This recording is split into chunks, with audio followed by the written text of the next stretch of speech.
Yo, we're here. Stuff like that. Been a while. I've been a little bit sick. It turns out it's allergies, but messed myself up. Sweating. I've barely recovered. Let me turn this light on. That's why I look so different. Why it's been so damn long. It's why I got my hair cut. It's why everything is going on. I also have yet to post my going live link in any of these.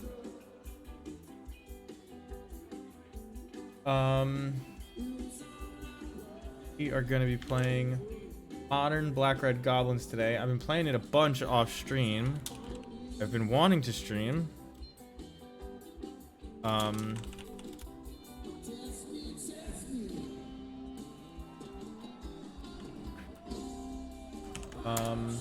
I've been wanting to stream, but I go into coughing fits occasionally. We'll see if we'll see if that happens now. There was another Mox Field. I've been posting in the self-promotion field, and don't post my Modern League Pioneer Discord. Anyway, you can see I literally 10 minutes ago finished a 4-1. So my title is Goblins 16-4 because the last 3-4 days I've been playing. I played 4 leagues. The first one I went 3-2. The second one I went 4-1. The third one I went 5-0. Then I did this 4-1 just today and yesterday. I don't remember what I lost to. I won in 2 minutes in game 1. I think I might have just gotten mana screwed. It wasn't a matchup that matters. Or that I think like went bad. It was blue. No, this was Jeskai. Oh yeah, it's not a matchup that matters. It was Jeskai Ragavan. It looked like it just played Teferi as its white threat. Or white splash. So the list has been really good. I cut down one of the Blood Moons for one more Necromentia, but the mana has been bad for casting Necromentia. What is it? 1, 2, 3, 4, 5, 6, 7, 8, 9, 10, 11, 12. 13 black sources, which I don't remember what the table says for how many you need for turn 3 Necromentia, but I think it's more than 13. How many colored sources to cast my spells? Damn, 1 CC, 18. Holy shit, we're really low on it. I didn't realize just how low we were on that. Is there a version of Necromentia that is like not double black but weaker? I know there's Earwig Squad, but I hate Earwig Squad. Well, those of you who have never seen Earwig Squad, you haven't frequented enough goblin chats, but Earwig Squad says if its prowl cost is paid, search target opponent's library for 3 cards and exile them, and they shuffle. Now, there's a lot of shit built into that text. Hey, it's prowl cost, you have to have dealt combat.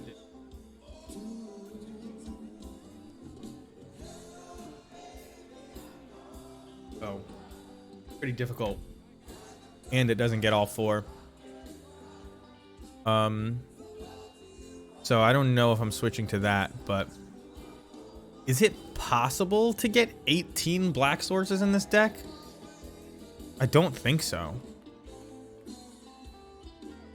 5, 6, 7, 8, 10, 11, 12.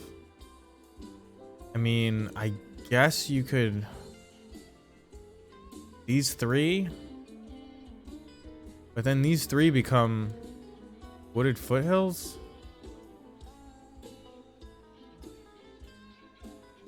5, 6, 7, 8, 12, 13. And it doesn't even get you there. Oh, well, this is 15. Because these can all get Bloodstained Mires. I guess we're closer than I thought. I don't think I would want to cut any of these. I could cut, like, the Sokenzan for another Blight Step. But you know what? I think those combo matchups, we're just trying to get a little bit lucky. And we're not really mulling to Necromentia. We're mulling to the combo. We're going to run it back like this. See how it goes. I'm going to try not to talk as much because I can already feel it. Chest all fucked up. Oh, left. The thing again.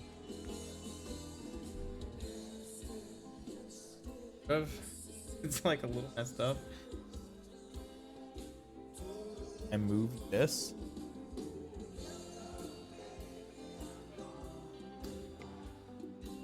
I hope you guys are all doing well. Like I said, I've been really busy. I was at a wedding, but then the weekend after that, I went camping. Well, I didn't really go camping. I went to a festival called A Lovely Time. Very cool. State New York. Band actually played in it. Eventually I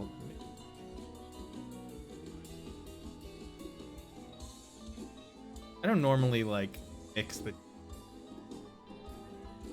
magic shit, but you see sometimes I play my music on.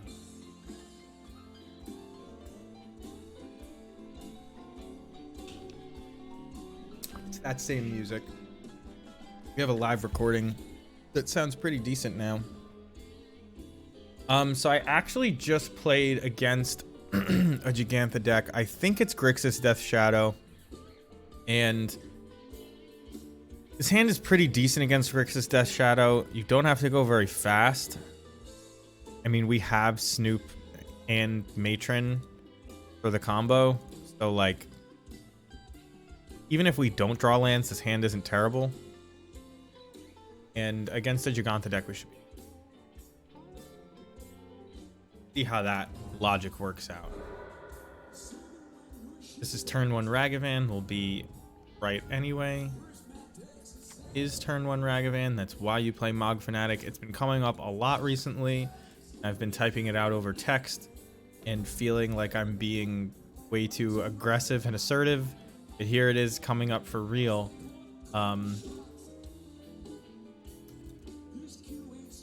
People keep... I don't know. I guess there's a whole bunch of RCQs coming up. And everybody's like, should I play Jund? Should I play Black Red? Because I haven't played Goblins in 6 months. First of all, I haven't played in 6 months. I don't know if you should be bringing Goblins. Because you got to really play a lot and know exactly how every matchup is going to go. I could write a sideboard guide. I don't know. I don't think. I'm not. I always say I'm not an authority, but I guess it's like me and 3 other people playing as many games as we do on Goblins, and nobody else wants to write it, so maybe I should write it. Anyway, the most popular deck.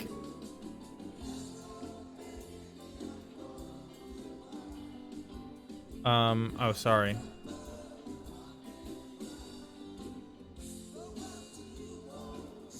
My girlfriend texted me.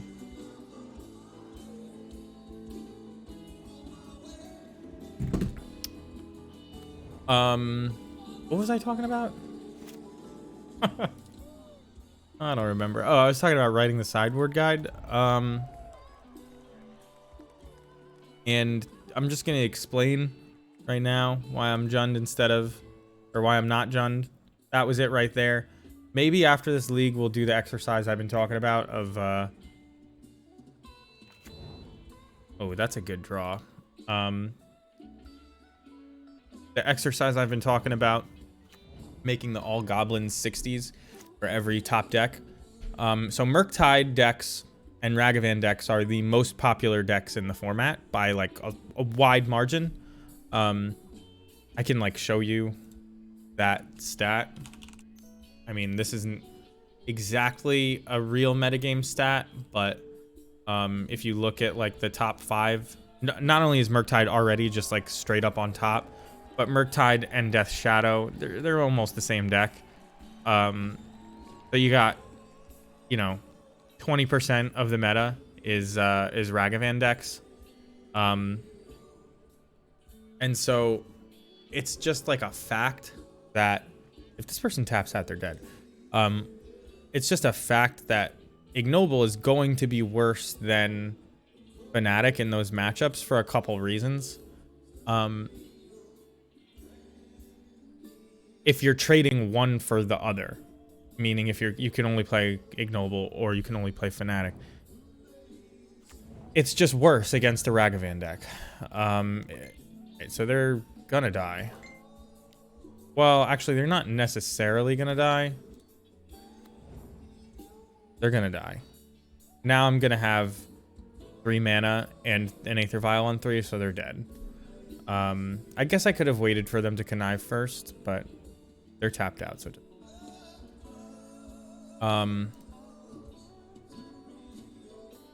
so yeah. Why are Jund decks worse against Ragavan decks? When you don't have Fnatic, you have basically no ways to reasonably... I'm glad they saw it. You have basically no ways to reasonably deal with a turn 1 Ragavan on the draw. And that's a big deal. This is Grixis, so Blood Moon is actually good against them. I wouldn't bring in 3 if I had them, so this is like the perfect amount. Your combo is way less likely against a deck with a ton of removal. We have no problem beating them in the long game. So usually I cut a Vial and then I end up cutting... Sometimes I'll cut it down to the Bugbear.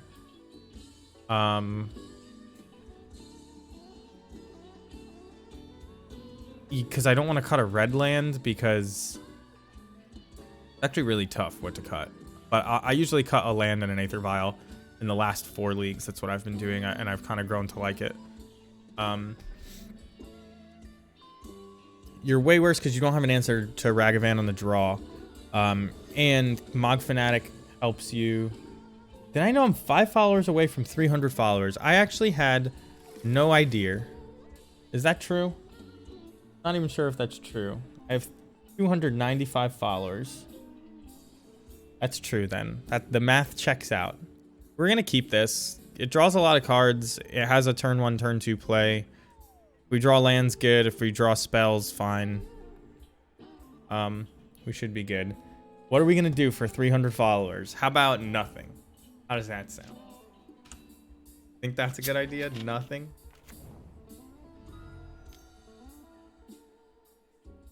All right.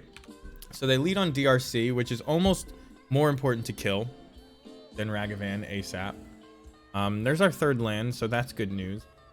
We'll keep our life total as high as we can.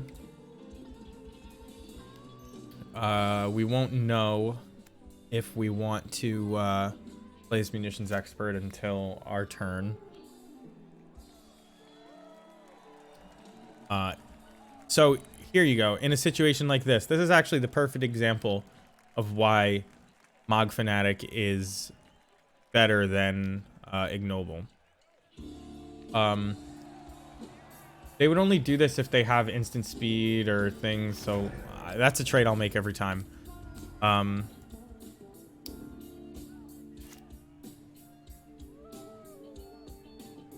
When they play a creature with 3 toughness on turn 2, the only way you're gonna kill it, you'll release an animated emote. Wow, that'll be great. Can't wait to see that.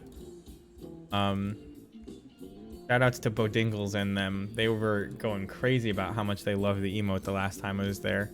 I guess I just haven't been there in a while, so they were just like, every time somebody compliments on the emote, he tells them where it comes from, and then I show up and they're like, oh my god, you gave us the emote. Pretty cool. You should go over there. I don't know if he's there right now, but This Croxa is gonna be tough to deal with. How's it going, Ropeburn? Good to see you. This Croxa is very annoying. So this is actually one of the ways that they can beat us that we don't have good ways of dealing with. Our best way of dealing with this is like double munitions expert, basically. Play this down to the bugbear out. What do I discard? I guess I'm gonna discard Sling Gang Lieutenant and just try to keep ringleadering into more and more cards. We don't get to use angry a lot. I'm not a very angry person, and it's a very good emote. I'm glad to see it being used. Okay, that's rough, but we'll hit him for 1. We may be able to just like squeak out a win here. We're gonna take 6. Do I discard? Maybe I just discard Ringleader? Because like, if they're at 11, this Sling Gang gets a lot more valuable. So let's discard this Ringleader. I think I'm gonna flash in this Munitions Expert.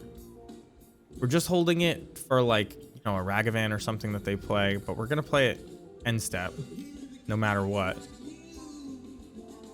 I really hope that they... Oh, that's why they... I never even made the connection that that's why they hit us with the... They made the trade with Channeler to try and get the fastest Croxa, but I guess they dress downed it anyway, so that doesn't make sense. But I think that's probably what happened, and they drew a dress down. That story is making sense in my head. We're gonna play the Ringleader here and hit them for 3. Ooh, that's a decent draw. So Croxa does 9 on its own if we don't discard a Goblin to it, but we're gonna have to discard a Goblin to it. Just the way things are turning out. Gladly take Matrons and Munitions Experts. We're just gonna take another 6.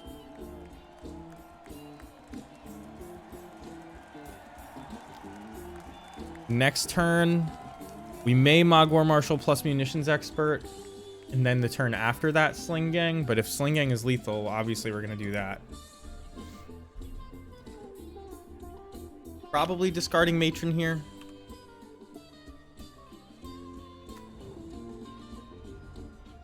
So, oh, I expected that to be a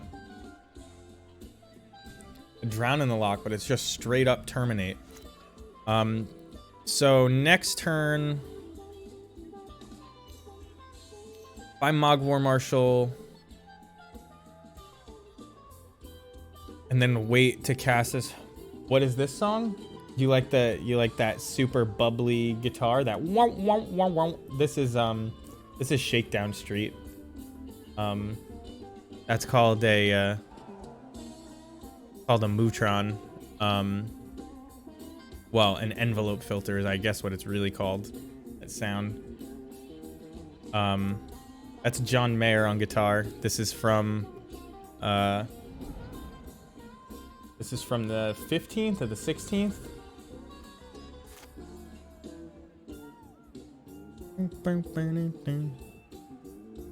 Okay. So we lose to Double Bolt no matter what, because we'd already be dead. So I think my best bet is to just play this for sure, so I have 2 blockers that they have to deal with. Oh, they have no... Just see what they do. I assume it's a counterspell. Yeah, that's what I thought. I purposely, you know, used the Cavern of Souls for the Mogwar Marshal because it was 2 bodies instead of 1. And they're kind of forced to attack with Croxa, which means I'm going to get the value off of the not having to pay Echo. Doesn't matter what I discard here, but I guess theoretically I could draw land and want a matron plus expert, but I could search for the expert. So we'll discard this expert. But really what we're gonna do is we're gonna play an uncounterable Sling Gang Lieutenant. Yeah. Wait, what? Oh, did I not block? What the hell? Oh man, I just punted so hard. I okayed through the blockers. I thought I already blocked. That sucks. They got me with that stupid trigger. I thought they conceded. But I conceded instead of actually blocking. Oh well. That's stuff that doesn't happen when you're not streaming. Too many things going on at once. Oh, I gotta turn back on the air conditioner. Hot in here.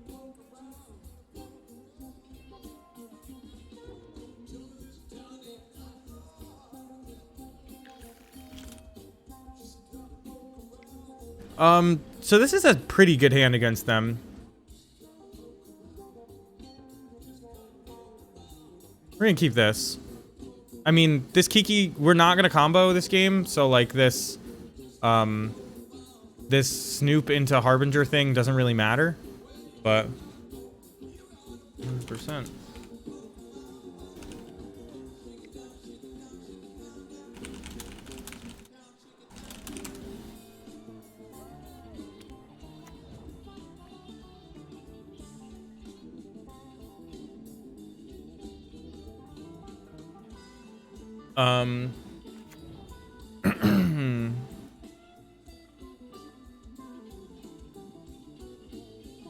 So we're just gonna... They're not gonna be able to cast anything this game. And then we're just gonna have to deal with this one Dragon's Rage Channeler. So they're probably going to terminate our Snoop somehow.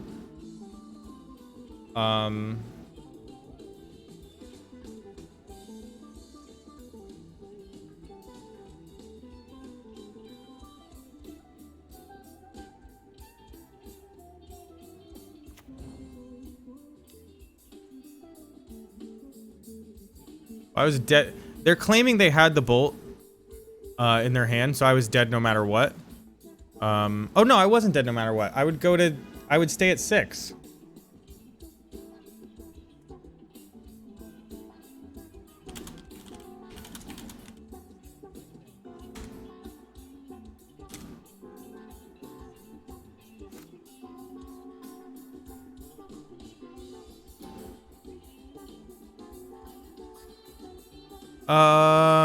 I could play that instead of playing this Snoop out, but I kind of want them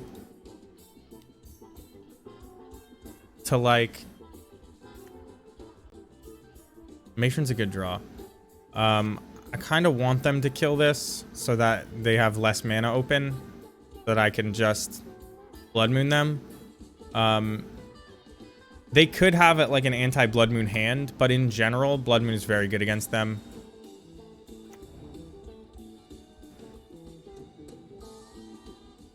A lot of their spells just cost 1 pip of mana, and, you know, a good portion of them are red, but the rest of their spells are multicolored. Ground in the Lock, Terminate, Expressive Iteration. They just can't end up casting any of those, really. So even here, if they were to fetch basics and they didn't, they're in trouble. So there you go. That was kind of the plan. Now they're going to have a 1/1 Dragon's Rage Channeler and basically no way to remove our Blood Moon the whole game. And then we'll just we'll start playing our value spells and getting there. They could draw a basic island would be what they want, I'd guess.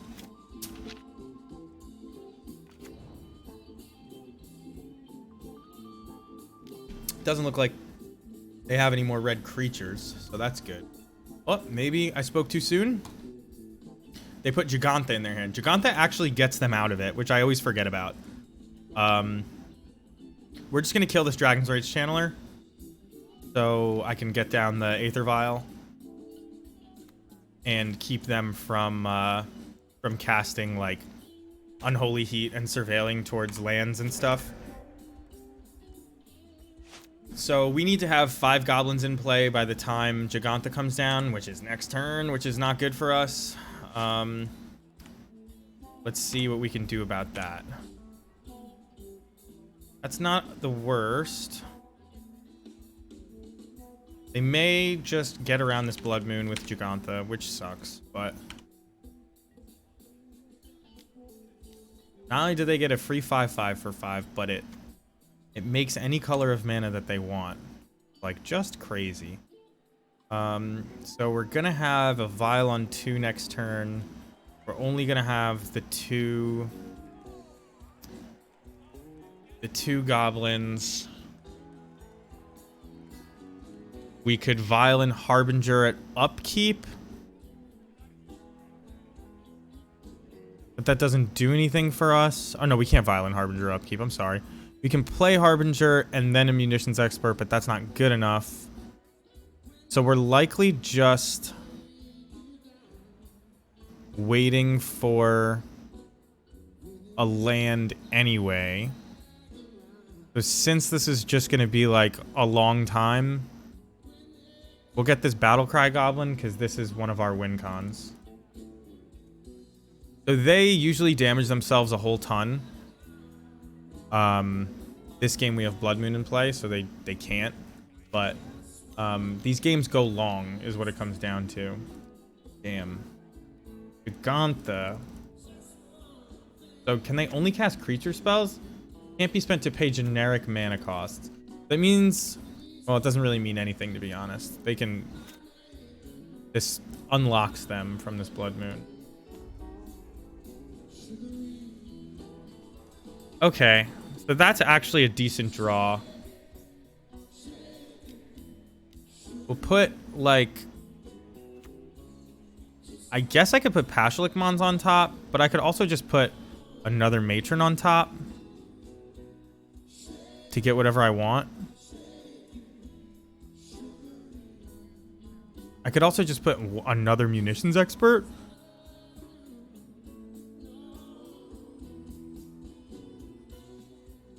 But then I might as well just put another Matron. So let's put another Matron on top.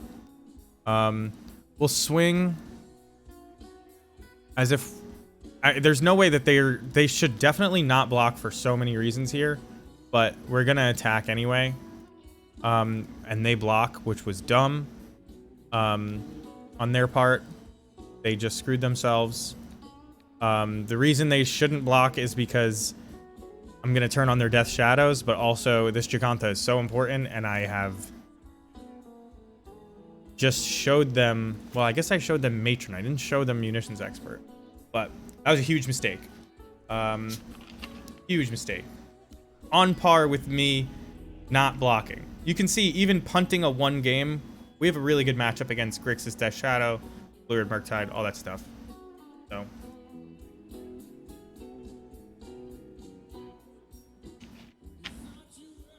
one of the reasons to play the deck. Not one of the reasons to play the deck is our Omnath matchup, which I don't know if anybody has a good one. But ours is definitely no better than anybody else's. You kind of are just hoping they lose to themselves. We've been better against the recent iterations. In my 5-0 that I posted on Twitter, I actually beat Omnath in that league. I can go over that game later if it's at all of interest to anybody, but it really was not... There weren't many decisions being made. Not that I remember, at least. They kind of just couldn't beat Fnatic into Mog War Marshal into having a Munitions Expert. Like, when they have to play their Omnath on 4 and you can kill it, that's when you win. And I think we forced them into that situation at least once. Actually 2-0'd them, but I remember them making like not good. Oh, you know what happened in the second game? I think I thought seized Ren in 6, and that put them way on the back foot. Oh, excuse me.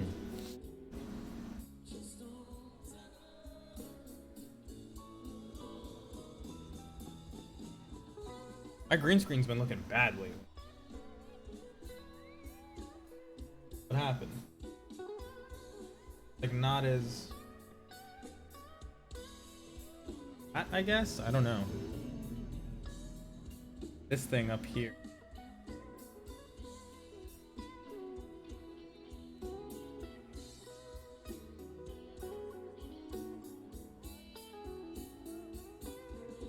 This book. Alright, it looks a lot better. Forget I said anything. Although now it looks like on my background there's something. Oh, it's this. From the festival I went to. It says a lovely time. That's backwards, but and then the back says I'm in the band because I was. Keep this 99 times out of 100. I mean, Mareko. Well, if this is smallpox, I mean, this is a good hand against smallpox, but I don't like. What kind of crazy, insane person shows up with Theros Beyond Death Swamps? Not even good ones. Turn 1 Thoughtseize. Well, about to find out. I'm pretty sure this is... I don't think a Mono Black Tron player would do this. And by Mono Black Tron, I mean Urborg Coffers. I think this is just straight up Pox based on this disgusting swamp. Could be 8 rack, but it's the same deck.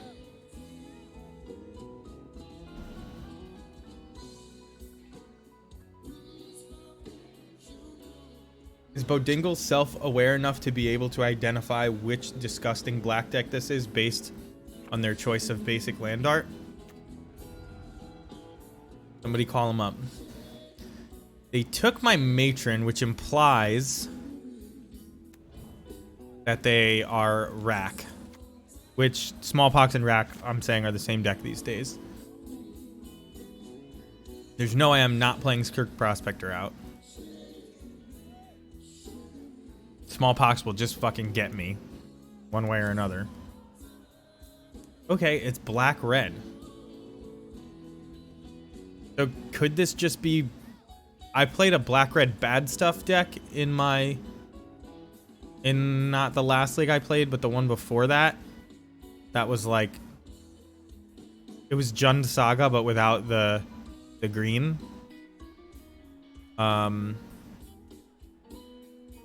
Like just black-red, but with Urza Saga, which I don't think is good. You're like playing a third color, which is colorless, and you don't even have a lot of support for it. Like, there's not a ton of artifacts and things like that. They take the Harbinger this time? I don't even understand that thought process. Why would you take the Matron the first time, but the Harbinger the second time? If we draw a land, I mean, we're going to be in great shape.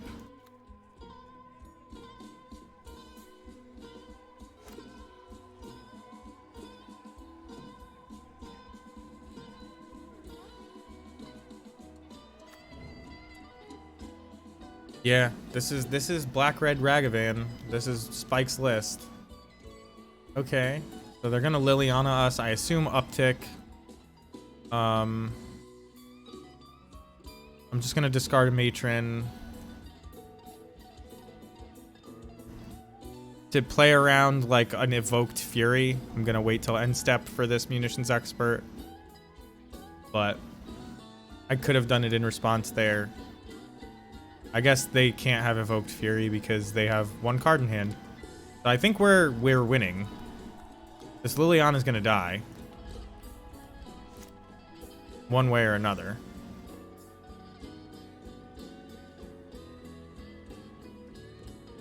We could wait for them to tick up again and then almost definitely kill it. Or we could just kill it now.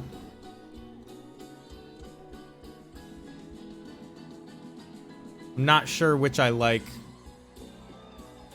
I mean, I get an extra card out of them by waiting. Let's wait. The 1 point of life probably won't matter. When I say the 1 point of life, I mean the 1 point of life I have to use to attack the Liliana because I didn't kill it outright. So they discarded a Bloodstained Mire, so I did get the extra card that I wanted out of them. The Ragavan with dash. Alright, well, this is gonna die. Wait for it to attack. I think we did a very good job here by being patient. So we're just, at this point, we're trying to fade Kroxa. And as long as they don't Kroxa us, I think this game is won if we draw 2 lands. Well, that is not a land. That is our 4th Goblin Matron. I won't say in a row, but I think of our 5 draws, we've drawn mostly Goblin Matrons. We had a Goblin Matron in the opener. We had 2 in the opener? Yeah. And then we drew 1, and then... they don't have the patience to wait for a kicked Torok. Land. Alright. Let's start.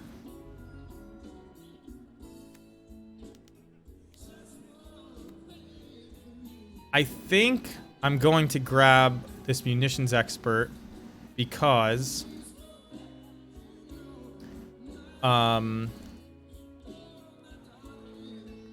they block. I did not expect that. Now I don't even have to waste my Munitions Expert on it. And you just leave me with a kill spell in my hand. Alright, this isn't bad.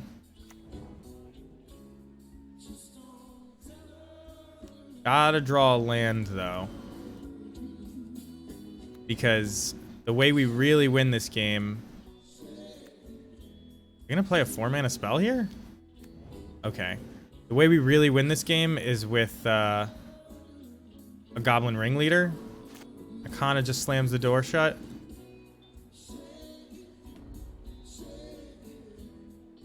There's the land.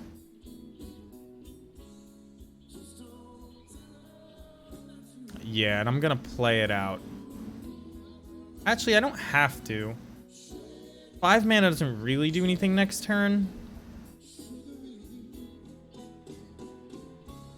But a kicked Torok fucks me if I don't play it. So... Actually, a kicked Torok fucks me more if I do play it, doesn't it? So I'm gonna not play it.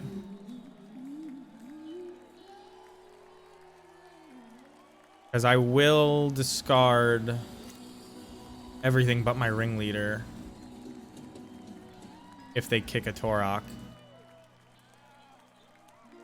I'll take 2. I don't think this is the most prescient attack. They may have, you know, blockers to play, but if they don't, not a good move. Land go?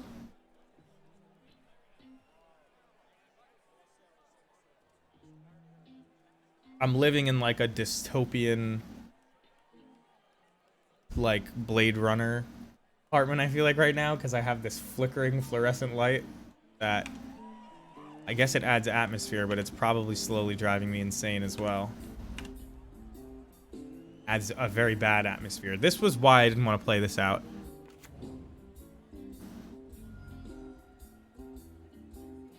I'll just get a basic.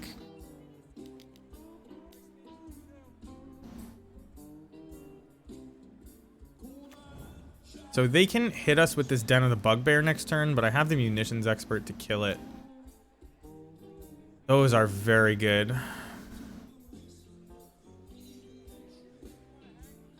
They don't have another Seasoned Pyromancer in the bin, so I don't know what was going on with them attacking here. Kind of don't really understand it, but holding up the Munitions Expert is good for sure. And I think we're going to get a chance to use it. Because I think, how do you resist 6 damage coming in at me? Right? With this den?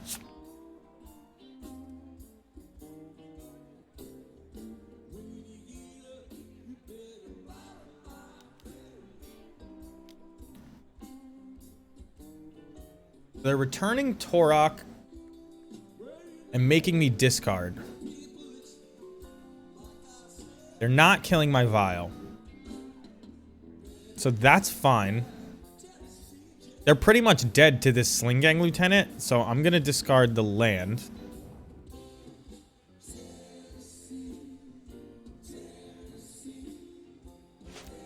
Now, if they play Torok kicked, do I... I'm going to lose everything, but...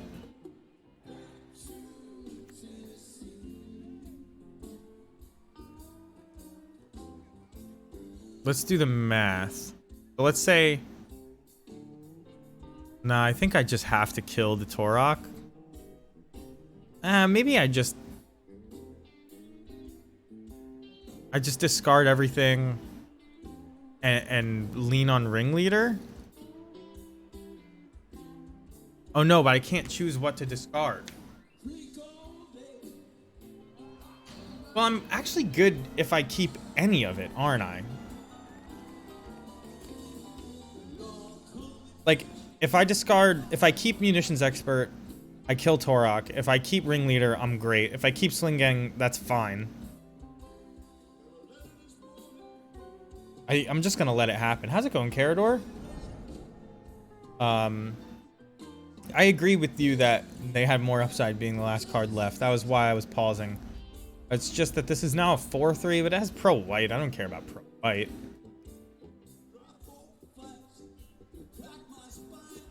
So this is 6 goblins and they're at 9. I'm gonna tick up. 16-4. Now it's 17-4. You know what, should we update that? Should I just keep updating that?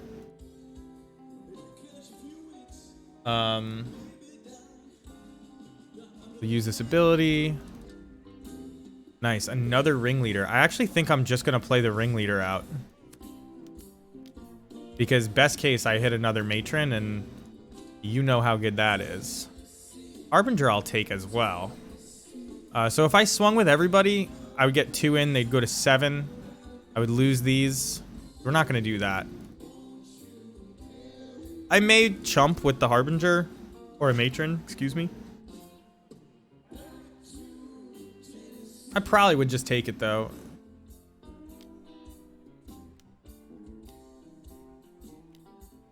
A second kicked Torok. So, worst case scenario is they take Slingang and Boggart Harbinger. Let's see which one they keep. I mean, obviously they're going to keep the big one, right?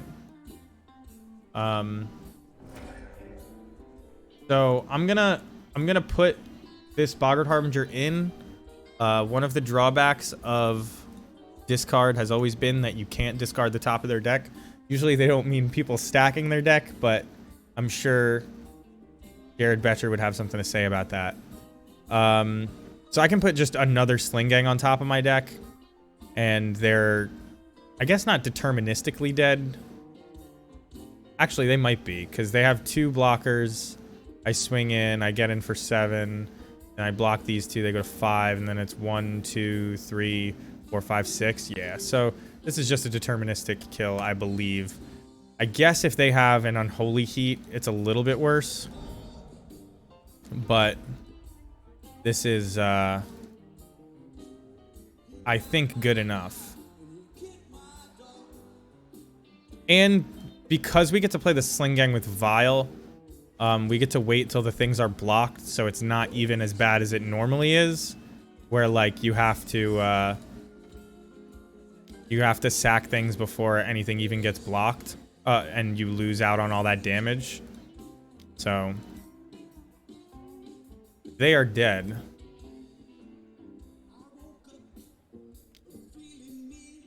Use the ability. Hit okay. Save the targets. Break the targets. I watched some YouTube thing on Break the Targets, Smash Brothers 64, like Zelda record. Pretty interesting, while not being interesting at all as well. Was that game 1? I think it was. So I'm not bringing in ley lines, even though Croxa is like probably one of the only ways they win this game. We're gonna bring in Chain Whirler. I could bring in like a couple value ley lines, but like there's really nothing worth siding out beyond this. Like I would be siding out a vial and a land, maybe 2 vials and a land. Maybe like if I was gonna side in ley lines, I think these would come out. But I hate siding in ley lines, so don't do that. Crocs is the only thing that beats us, and I think they play 1 or 2, and if they have it, I mean, we beat a Croxa earlier. Leyline is possibly a worse top deck than Vile. You're telling me. You know how many times I've top decked that and just been like, what the fuck am I doing with this card in my deck against Grixis and Black Red? It's just so bad. I get into... I don't want to say I get into a lot of arguments because I don't want to elevate them to a level of argument. But there are so many times in like the Discord where I'm just talking to people and being like, yeah, you don't want that card in your deck because you don't want to draw it. And they're just like, yeah, but it wins the game. And it just doesn't. Like you can tell they haven't played enough games with it. Or like the people they're playing against, they see Leyline and they just give up instead of playing it out because it's like a low stakes local match or something like that. Like it's what do I do here? Do I reveal this Skirk? No, because I'm gonna play this Matron on 3, so I can reveal that then. We'll just lead on Aether Vial. I mean, we were leading on Aether Vial no matter what. We'll lead on Cavern. At least, yeah, so I was leaning on that the other day, that Leyline is castable. I can't remember what matchup I was playing, but I was like, even if I draw it, like maybe I'll be able to cast it and it won't be a big deal. And then it turns out, like by turn 4 in these games, they've got the card they want in the graveyard and Leyline won't remove it. It was actually, it was Reanimator. It was the new Aether Touch Reanimator thing.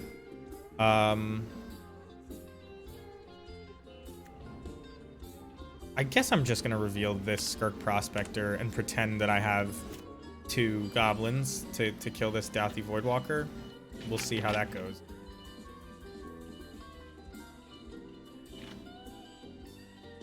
It will probably trigger, I'm guessing, a Thought Seize if they have it. Not that they wouldn't have Thought Seized anyway because of this. But yeah, casting Leyline, even though it sounds like, oh yeah, you can just cast Leyline, and sometimes like that's fine. It really isn't even fine then. When you draw it, it just is so bad. Splash White. Yeah, so I played the Splash White version of Goblins, I guess it's 3 weeks ago now. And it wasn't bad, but I felt like it made these mid-range matchups just a little bit worse. And the whole reason I splashed White for the Ephemerate was like to see if I could maybe combo more often in those matchups. And it felt like it was just making it so that my hands would stop functioning more often, if that makes sense. And it may not. So I really am hoping that they don't Torok me here. I don't think there's a reason to kill. I have no exiled cards. So Douthly doesn't get any kind of value. But I guess they could, like, Kolaghan's command me in response and then get value by, like, playing my ringleader. Well, they wouldn't get my ringleader, would they? I guess we'll save it. Would I take another 3, though? Not sure.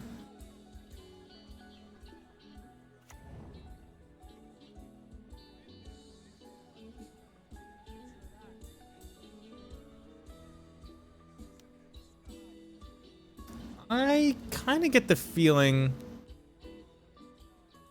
that I want to double block this.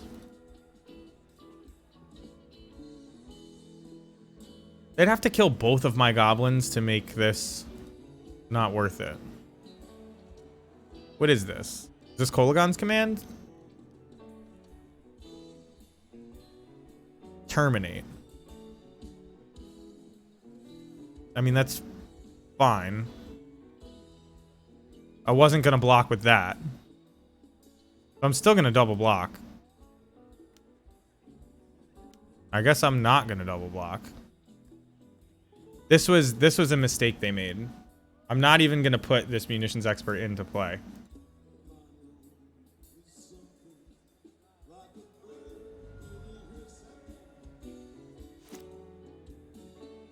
I am not going to tick up. This is like the very rare case where I'm not going to tick up. And because my life total's low, I'm going to play this Sokenzan. Make blue mana to assert our dominance. We get another munitions expert and a snoop. We'll just do this now to avoid another nasty. And I'll block. And I'll block because even if they hold up Seasoned Pyromancer getting more 1/1s, I did bring in, I believe, the Chain Whirler, so I can deal with that. Ragavan, I'll block that.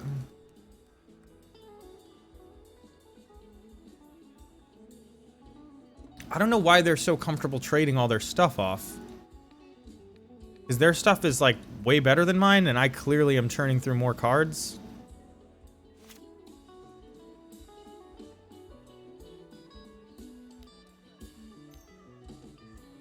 This is Kroxa? That's why. Okay, so Kroxa means what? I probably need this Sling Gang. I probably need this Munitions Expert to beat Kroxa. I don't want to discard a land. I guess I just discard Snoop because I'm going to Vial in Harbinger at upkeep to draw another Munitions Expert. Or maybe I Vial in at upkeep to put Chain Whirler on top like I said, and then First Strike is like legit good. I should probably just Vial it in and put a Ringleader on top if we're being honest here.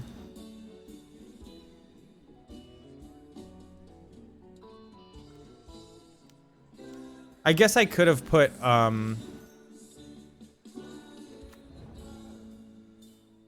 oof, that's bad. I could have put a Pashlik Mons on top, but this is fine. I'm assuming they're going to play Kroxa next turn. And I'm going to have to discard... what do I even discard? That's tough. I guess I discard Munitions Expert. I'm not killing Kroxa either way. And I buffer... Oh, that's tough. The kicked Torok hurts. Especially after the Ringleader whiff. The Ringleader whiff was rough.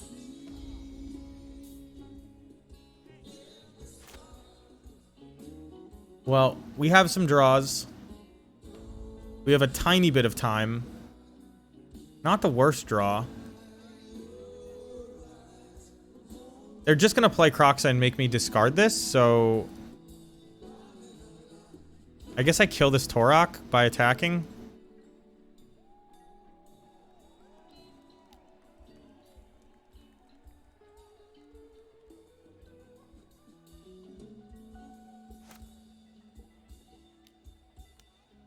I could have not attacked, and then they just can't attack with their Torok, but I think I'm more favored in this position.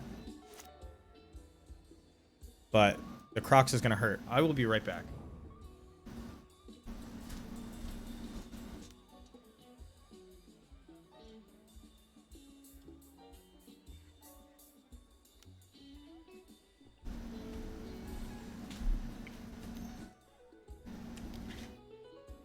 That whiff is...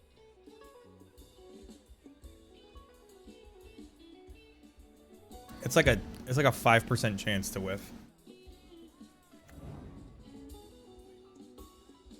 So I wonder if they attack here. We definitely don't tick this up. Because we can cast Kiki Jiki. Oh, that is a good draw.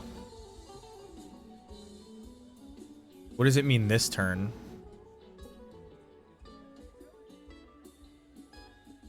I mean, I'm definitely playing it, right? If I attack this turn, they probably block here. They take 3, 4, 5, 6, 7. And then I still have these.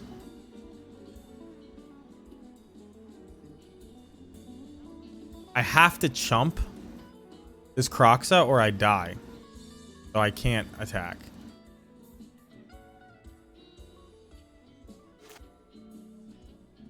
Yeah, that is... I came to that same conclusion.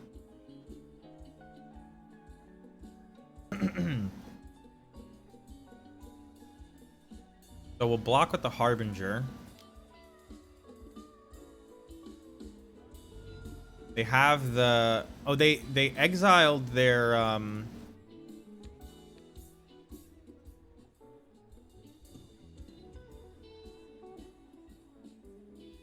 Their young pyromancer, or their seasoned pyromancers. They don't even have the blockers. Voidwalker can't block. 5, 6, 7, 8, 9, 10, 11. Oh, they just have another seasoned pyromancer natural. So, that's the one blocker they need. So now, oh, I was gonna say now maybe I should tick up in case. So now I can attack. I can activate 1, 2, 3 times. It's our only real hope, but I don't know if that's enough. They block here, I assume. So we would be dealing 3, 4, and then 5, 6, 7, 8. Not quite enough. It would force this block, but that doesn't matter.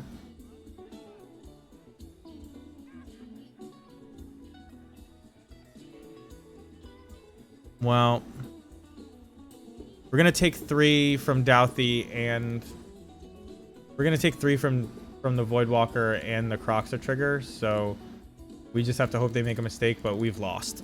Is what it comes down to. They didn't make a mistake, and I actually did make a mistake. I was supposed to have already activated.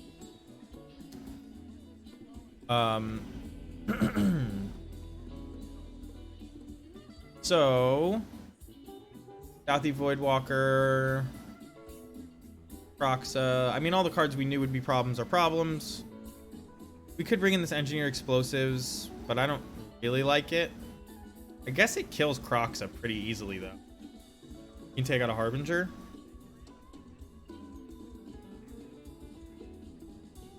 We could shave on Fanatics, but... We shave on... No? Wait, did I already...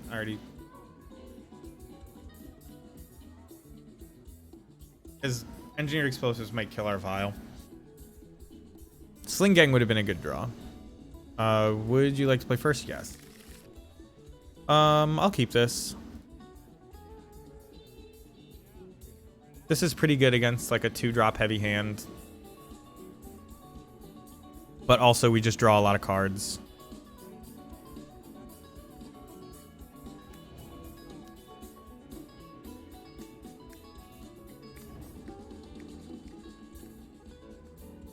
It's not good against a 1-drop heavy hand, even though... Just because I don't want to have to kill my Vial. Oh, if this is Ragavan... Alright, it's Thoughtseize. That's fine. They're probably going to take this Ringleader.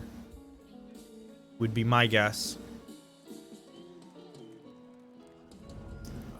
Just for mana efficiency's sake, I'm going to play out this EE on 2 probably.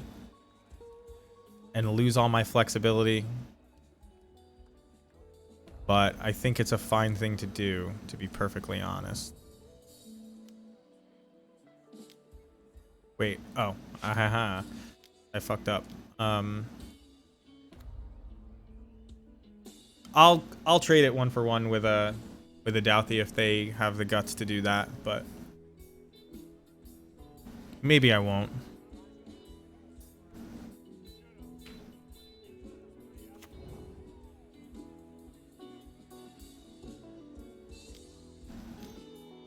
Looks like they're gonna do that. I don't think I'm gonna actually. I think next turn I'm just gonna probably play Matron into Munitions Expert.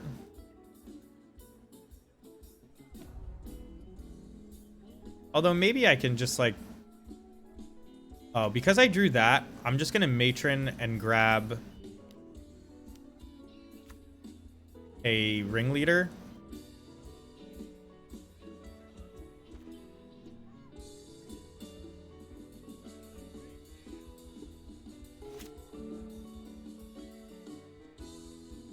This is a lot of damage we can put out here.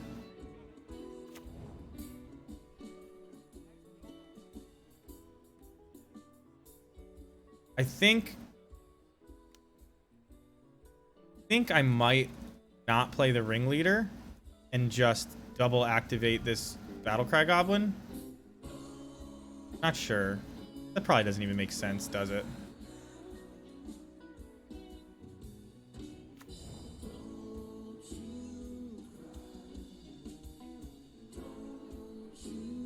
They probably have removal spells here, yeah. So we're not even going to get to use this Battlecry Goblin. That's fine. So we'll tick up.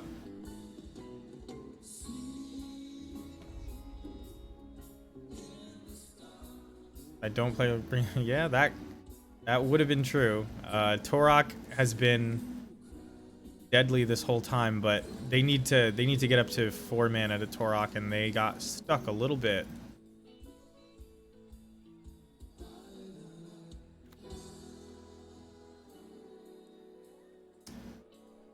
Okay. Chain Whirler is decent, especially since our Vial is currently on 3. Can't block them. They probably have a Terminate here, is my guess.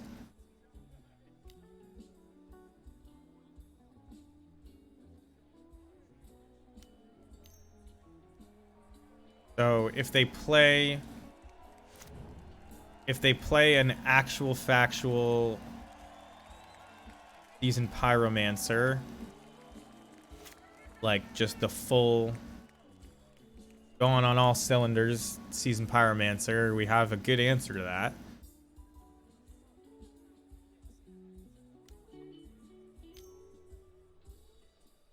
Double black.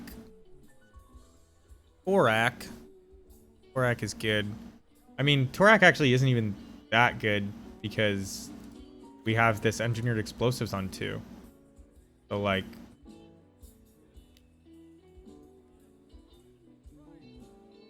We're just gonna hit them for a whole bunch. Like, they get our 2 cards, but... I'm swinging in for 4. Oh, and Torok is dead no matter what, even without the EE on 2. I didn't even realize that. So maybe I won't pop the EE on 2.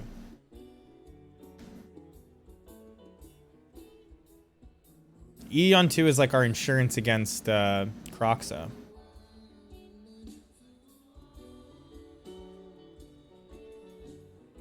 I think they were planning on forcing me to pop this engineered explosives. Oh, all right. Now they get Mog War Marshal. A little bit annoying.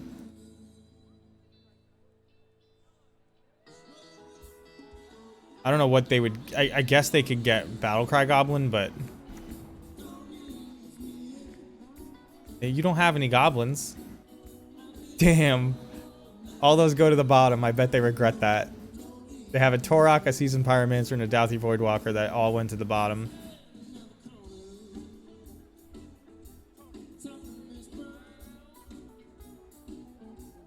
I think that they just wanted a way to block Matron. And they wanted something that wouldn't die to my Engineered on 2. I think what happened was they were planning on playing their Torok to force me to pop my Engineered Explosives, and then I killed their Torok, and then I think in their head I was still forced to I think I'm gonna attack into this while they're tapped out. Like, so they do end up trading with my Den of the Bugbear, but I think I end up way ahead. So I think that they just assumed I was still gonna have to pop this Engineered Explosives, and they played like that was gonna happen, so they sacked the Voidwalker. But yeah, I don't know.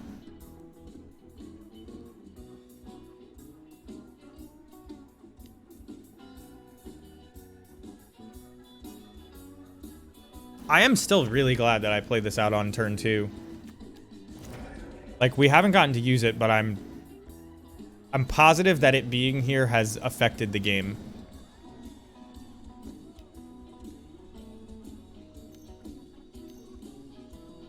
Triple black, Liliana, make me sack a creature? Or just tick up? Tick up is probably smart. Alright, so they make me sack that. I'm just gonna kill it. The 1 point of damage doesn't matter. I'm gonna hit no. Okay. Now I can hit always no. I don't want to discard this to a...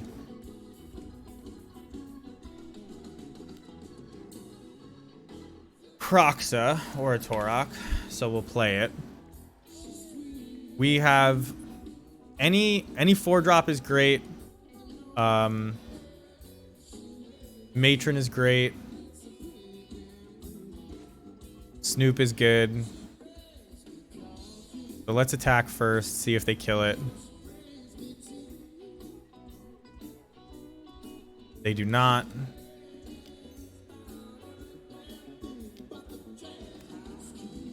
Well, so that will win the game at our upkeep if this Snoop survives that long. It'll obviously also be fantastic even if this Snoop doesn't survive, so they're gonna have a hard time here. I think I will tick up the Vial as well, now that I know I'm drawing it. It's like pretty rare that you get that opportunity, but they need two removal spells here, and I just doubt they have them. Yeah. An unkicked Torok. Smart move.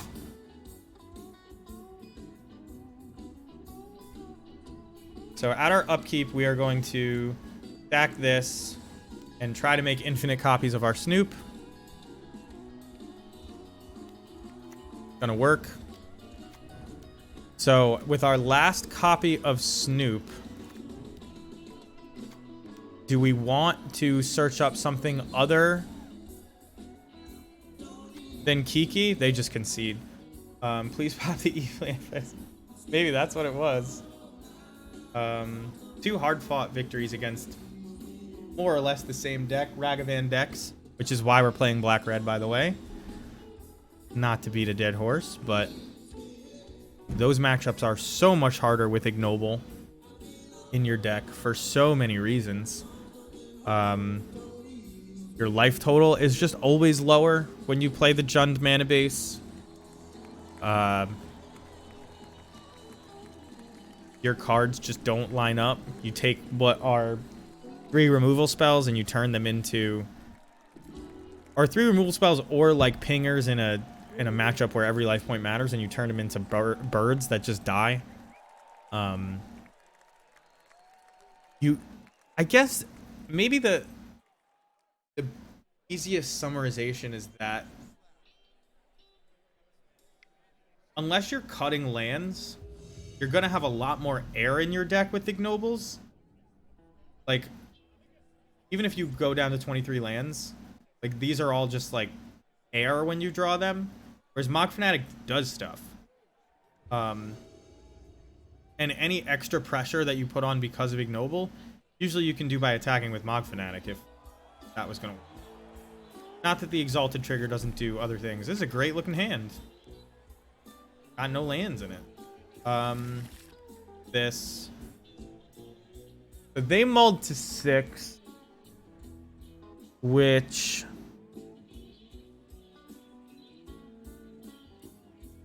we're gonna throw back the Expert. We're throwing back the Expert because the Matron lets us combo, and this hand is great even without the Expert against any kind of mid-range Ragavan deck. Yeah, it really does. It really does get so awkward with Ignoble in the deck. And you wouldn't think so because you're like, it's modern. You can play 3 colors, but it's like the most demanding card in your deck with like kind of the least amount of impact. Just doesn't do. I was jamming it for so long and losing and just being like, what happened? Modern Horizons 2 just powered up the format so much. And like I have this thing and it's just not even, it was, that card was just putting the play pattern, it just puts you behind. I used to say like you can cheat on 1 mana with Ignoble. And it used to go for Vile too, because we used to just get the Prismatic Ending. You can cheat for like 1 or 2 mana off of Ignoble and this type of thing. And they're cheating on 5 mana by pitch casting Solitude or Fury or something. So like, I'm not gonna pay Echo. I have no idea what this Bant Wall of Omens deck is. I assume it's like Bant Blink from way back. And we'll probably be able to just combo them. We didn't draw a land, which sucks.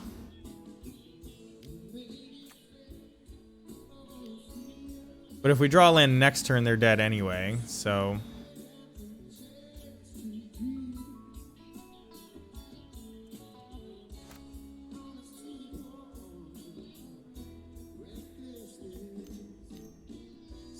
I'm so glad that they're not playing a Teferi here, because a Teferi bouncing my Aether Vial would actually put me so far behind in this game. My tag says Elden Ring? Oh, man. I don't actually care. I posted it in every single Magic thing. And, including your subreddit. Subreddit? Discord. And, I have enough viewers. I don't need more. So there's the land. They're dead. Hollow Gang, thank you. Guy trying to look charming on stream. You caught me. No, you want to hear the real reason I'm wearing this shirt? The hair I can't do anything about. I cut it all off. I'm not allowed to look like a bum anymore. We're gonna do this to play around subtlety. In case the writing is on the wall. After we get Harbinger. So still no idea what they're on. The reason I'm wearing this shirt is because it was like laundry day and I was wearing this terrible, you know, like it was like a Target shirt. It wasn't like, not that bad. I don't want to make it sound like it's terrible, but it was like the periodic table of Mario. And I was like, I'm not trying to wear that on stream. but I have literally no clean shirts. So I took this out of the closet. It's like, I bought this for a cruise. So that's why I'm wearing it. What the hell are they doing? They're a 3-color deck, so we'll play Blood Moon. We'll play Thoughtseize and Necromentia because I got to assume they're on a combo over there. They probably have Solitudes. These Mog Fanatics probably aren't worth it.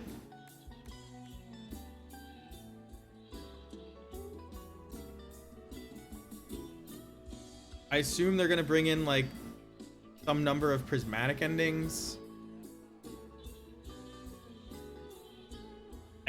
I think we can combo them, though. So, like...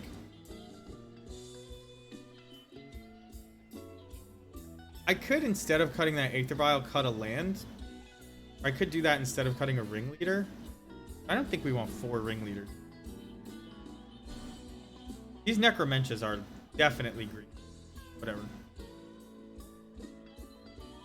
Why can't I look like a bum? Well, incapable of it now. Incapable. A decent hand. I assume they have removal for this combo, but maybe not.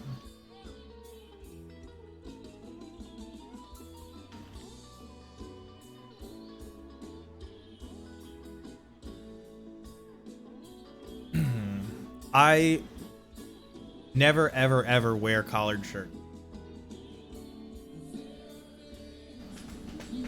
Like literally never. Once I switched to Elden Ring, I lost 2 viewers. Way to go, Bodingles. Or switched off of Elden. I'm blaming this on you. Oh, and we are now 18-4. All right. I don't know how important my life total is in this matchup. I imagine it's not that important, but you know, Blood Crypt tapped instead of Den of the Bugbear or Basic Mountain. Like, I don't care.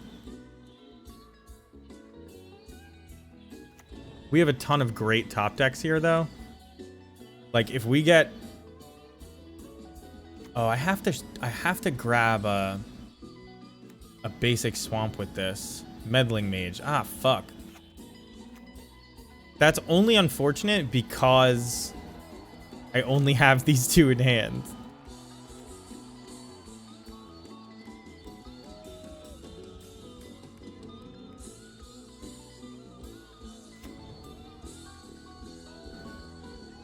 Well, that was a perfect name. Is this Bant humans? Can't be. They had all these walls. This is like Bant Coco. He is a 26. How's it going?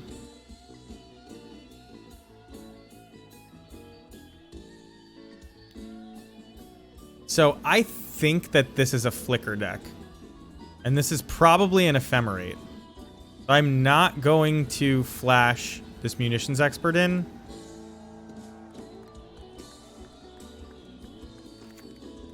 And I don't think I'm going to play this Goblin Matron either.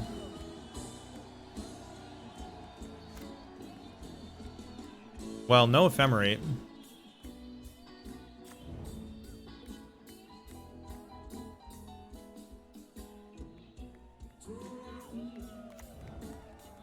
Maybe they do have Ephemerate?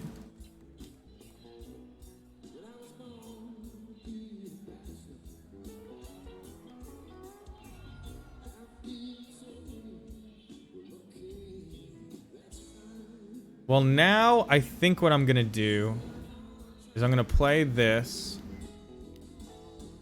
and then play Mog Fanatic. Because next turn I get to play Kiki Jiki and copy this Matron anyway, so I don't need Ringleader. Oh, I sided all my Mog Fanatics out. What a stupid move.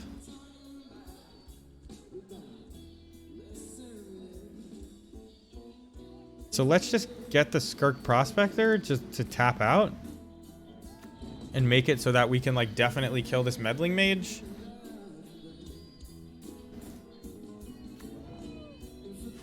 If they can't kill me this turn, I don't understand what the hell their deck is doing. Like, I assume it's just... I assume it's a combo deck, but maybe it's not. Okay, 5 mana. Is this just Solitude? Time Warp, so it is a combo deck. I'll take it. If this 2 life from this Ice Fang Quaddle matters, because I assume they were an Ephemerate deck, I'll be kind of mad. But now it should be Snapcaster Time Warp is my guess. 1, 2, 3, 4, 5, 6, 7. Nope, just another Meddling Mage. This should name Munitions Expert, right? And then I lose? Yeah. I mean... Okay. I think I'm just dead. My hand kind of like got totally wrecked by this Meddling Mage name on turn 2. I mean, I'm probably not just dead. Like, having a Kiki Jiki and a Matron in play, maybe I can wiggle my way out of this. Because they have no cards in hand.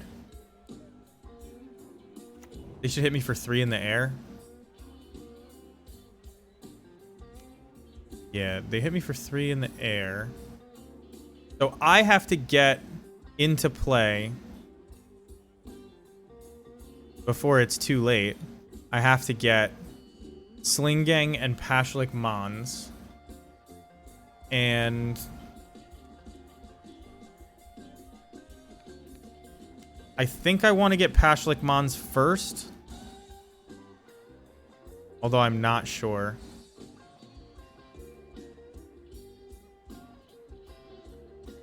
Yes, I think I want to get Pashlik Mons first. Because this is going to die, and I'm going to be able to kill this, and then I can just block. There's another Munitions Expert. Maybe I shouldn't even crack that.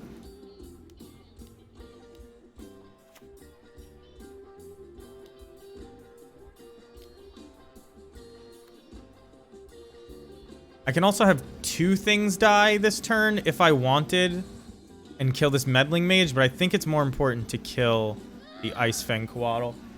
Mr. Bodingle's just subscribed, and he's making me pet the yellow bird.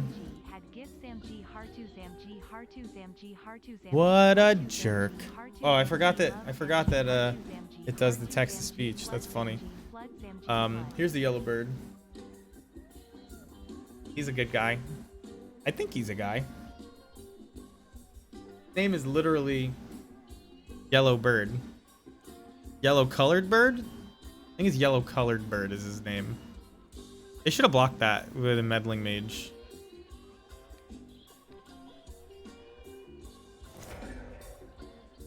When we can, like to... I wish I had like something to actually make him sit on my... Because I would do that more often than I care to admit. Actually, very comfortable being on him. So, Dragon Party Podcast. All right, Dragon Party Podcast. This is the moment you've been waiting for. I'm gonna ask you what the hell the Dragon Party Podcast is, and you get to advertise it to all 9 of us. Put Velcro on him? I could. So, what is the Dragon Party Podcast?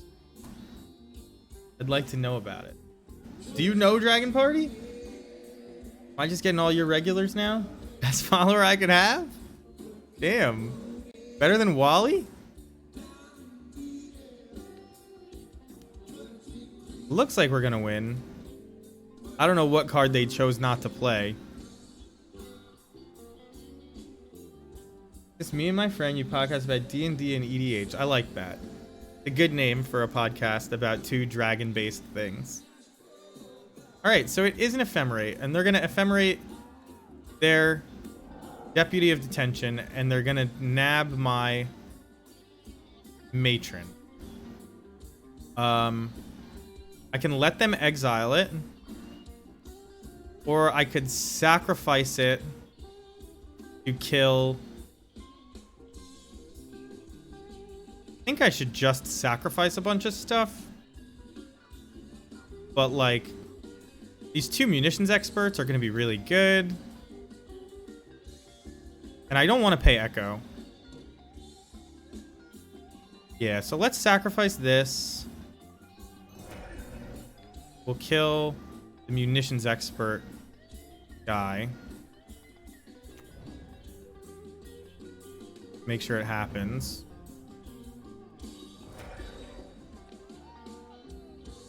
Now, we don't get our matron back by killing this deputy anymore, but that's fine. I don't think we're losing this game from here. We can pay 3 and then sacrifice another goblin to make another goblin. I think that's net even, other than my life total. I could also just... Yeah, we could just do this as well.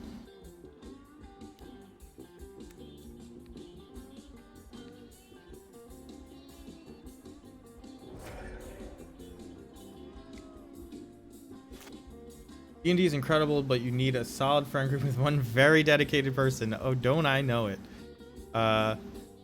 It's always tough to find that as well. So we have this Snoop. We can see what's on top. I think they're dead, like just to like a stiff breeze, but I'll save this munitions expert.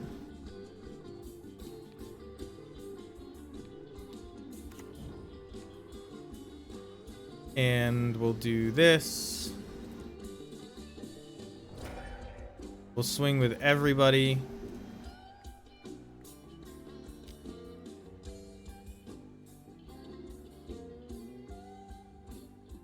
They're actually dead, so I guess I'll do it.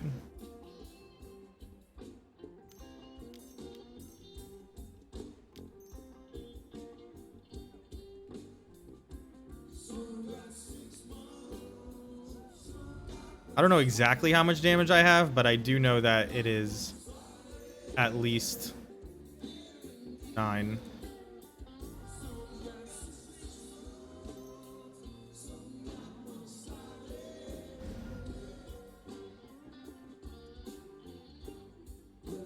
All right.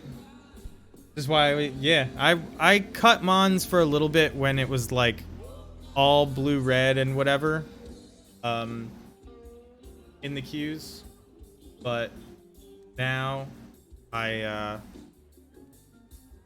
don't know, I just got better, and Battlecry Goblin is like my go-to instead of Mons, so like Mons only comes up like very occasionally now, but I never cut it. I never bored it out even.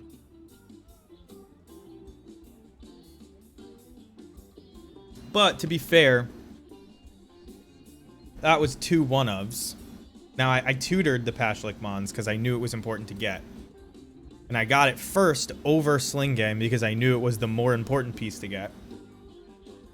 But that was Pashlik Mons and Skirk Prospector, so it's not going to happen often. Why is the bird smelling my head? First of all, if he gets a little bit shy, that doesn't mean he's smelling my head. It's he's turning away from the light. There's a very bright light here. Why I look so...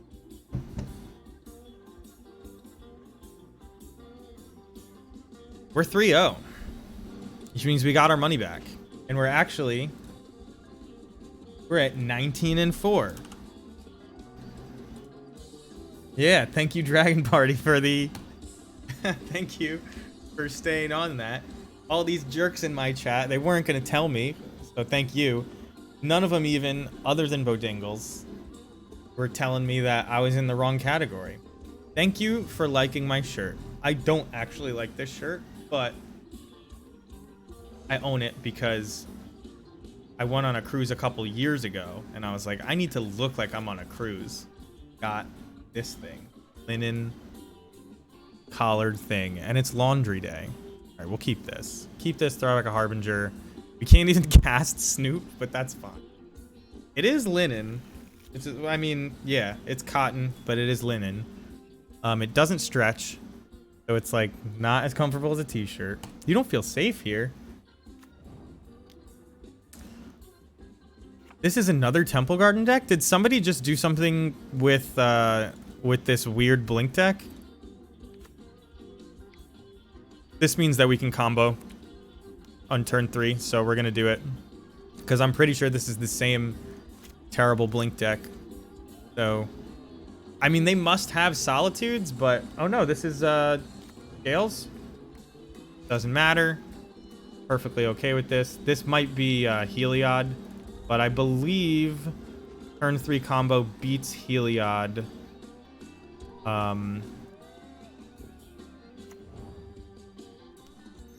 Most of the time. Haha! Well, this actually, because we have to combo on top of all these Auriok champion triggers, this doesn't win us the game. So we're just gonna draw it. Wait, did Spike play Heliod today? Is that why everybody's doing this? Fuck. This deck can't actually beat the Vial plus the combo. So it's unfortunate that they actually had the Skyclave apparition and I didn't play around it.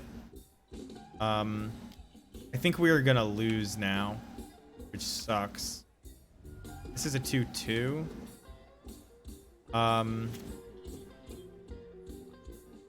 So I'm gonna put something on top of my deck. I don't know what.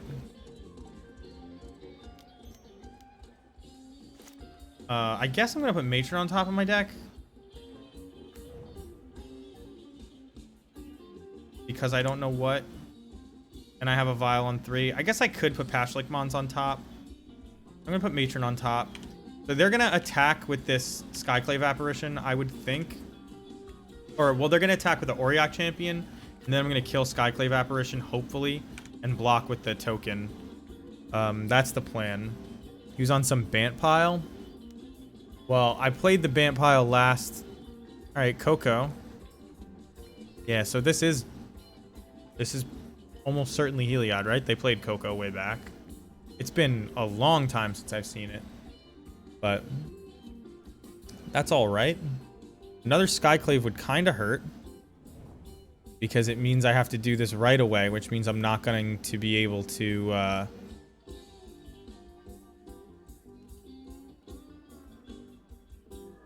means I'm not going to be able to get them. See what they reveal. Our matchup used to be fine against Heliod. They get the Ballista, which is the other half.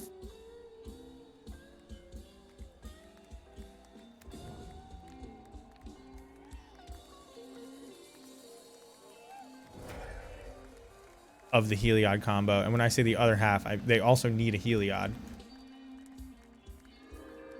So there goes our Aether Vial.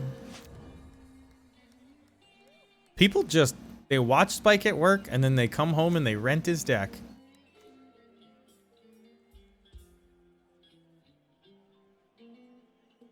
So now that I have this Matron, I don't even want it.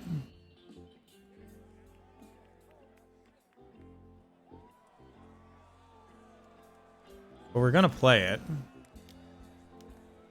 And I'm gonna grab a Snoop.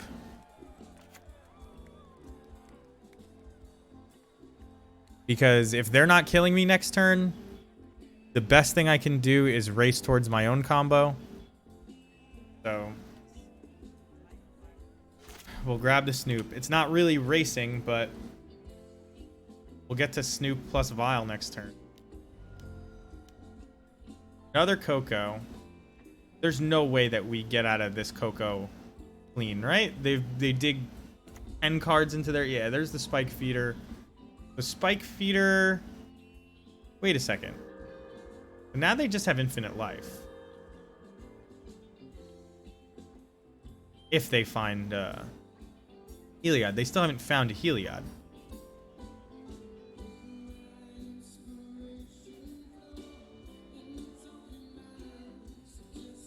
Take 3.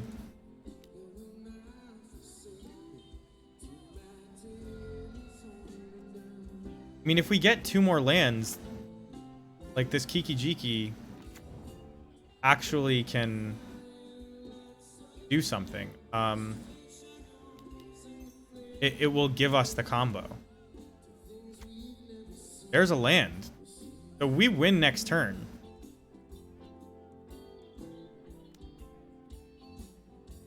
So if they don't kill us, we win next turn. If they have infinite life, we can combo twice.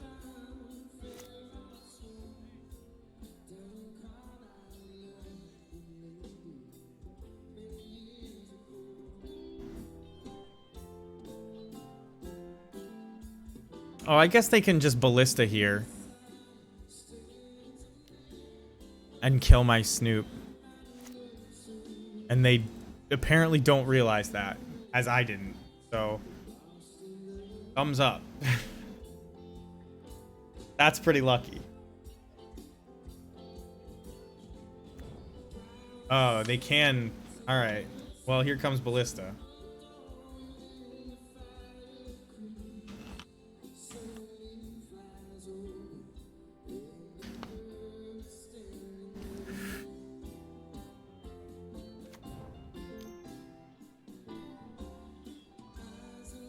Now, I'm assuming that ballista is going to kill my Snoop. It kind of has to.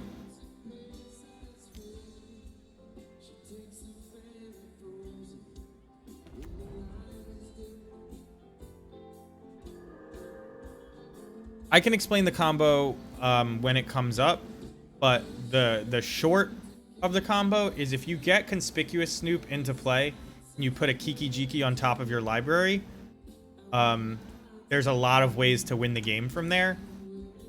The standard way to do that is Snoop into Boggart Harbinger. When we do get to do it, I will explain it very explicitly. Let's shuffle. We're trying to, like, induce some kind of movement from them. Okay.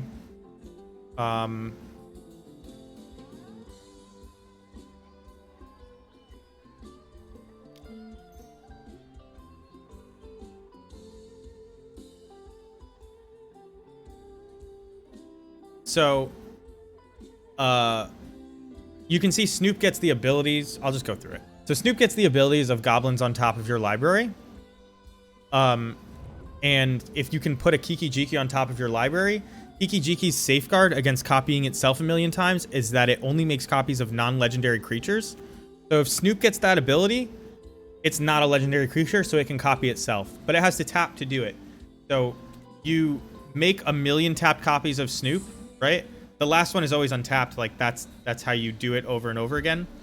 And then with the very last one, the million and first copy, you copy Boggart Harbinger, and you can put Sling Gang Lieutenant on top of your library and just drain them. You can actually do that with all these Auriok Champion triggers on the stack.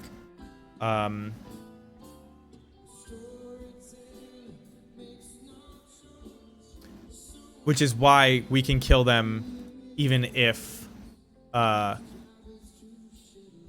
Okay, so now... If I sacrifice... I mean, I'm going to sacrifice this. Because it's value. We know we have a Sling Gang on top.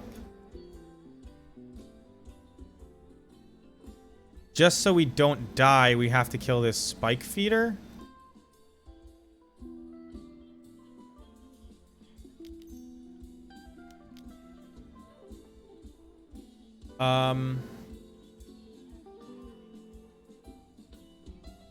I guess I'm gonna sack this Harbinger.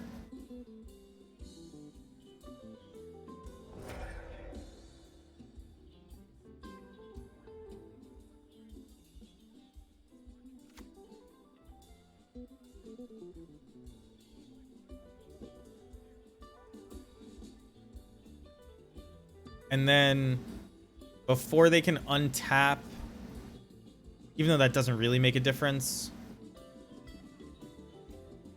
Actually, you know what? If I get a chance, I'm not going to kill the Spike Feeder. I'm going to kill... I'm going to copy Matron. So, they don't have this anymore. They may have another one, but they don't have that anymore. It's very difficult to navigate because there's two infinite combos that are like across from each other. So like who actually wins on Magic Online is not even necessarily who wins. And I should probably be playing a lot faster because of that point as well, because it may come down to clock. So oh, we don't want to always yield to that, so never mind. We have to leave those on the stack when we do go for a combo. Although we're nowhere close to a combo. They're going to play Ballista here. 1, 2, 3, 4. They're going to try to kill my Kiki Jiki. So I think I just want to draw a whole bunch of cards.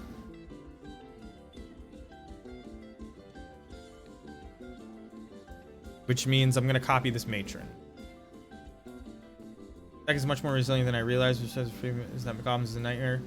Oh, Goblins is fantastic. Goblins, I mean, if I could figure out how to beat Omnath more consistently with like even a sideboard plan, a transformative sideboard plan, because I have a lot of spots to give up. Yeah, I would do it in this would be the best deck in the format because it's very good against every Ragavan deck, and it draws a ton of cards. It's just like decks that really go over the top that give you a hard time, and Omnath is one of those. Yeah, the turn 3 combo just gives you so much game, even in matchups like Titan and stuff. Like, they're not the best matchups. They're like coin flips, but that's good enough, right? Like, you being 50-50 against, you know, every combo deck in the meta is pretty good. I'll take it any day of the week. Okay, so we want to leave our... I guess it doesn't really matter. I don't know what I'm saying that. So give me something. Okay, so no more combo, which means that this game is going to be very tough to win. Can't do anything really good here. I need to get this Kiki Jiki into play because I need to kill this Spike Feeder before they do something really good. Next turn, we're going to get to do a cool little trick that I'll show you guys. Now is the time to pick up Vials and Paper. Phyrexian Crusader? Why did you even say that card? I'm curious. 4 colors only out. Oh, that's the card that beats them. Yeah, I'm not playing that card. I'm not gonna play Phyrexian Crusader. It's hard enough to cast. It's not gonna make my matchup any better, and it's on turn 3, which is like, I don't know if that's even fast enough. To be honest, just because I can't hold off the rest of their deck if I slam a Phyrexian Crusader into play. But their outs to that are Fury, so like, right? Phyrexian Crusader's protection from, is it red and white actually? So maybe not. Maybe. But I have a hard enough time casting these. I know how hard it would be to play Crusader. We need just a good plan, and I'm thinking the plan is to maybe play a whole bunch more 1-drops somewhere. Fuck. Alright, this is going to be a real slugfest. We're just going to yield through this turn, because none of this matters. I think they're way ahead here, even though we can claw back into it. So I'm going to try to just play a little bit for time, because you can see that this matchup is crazy.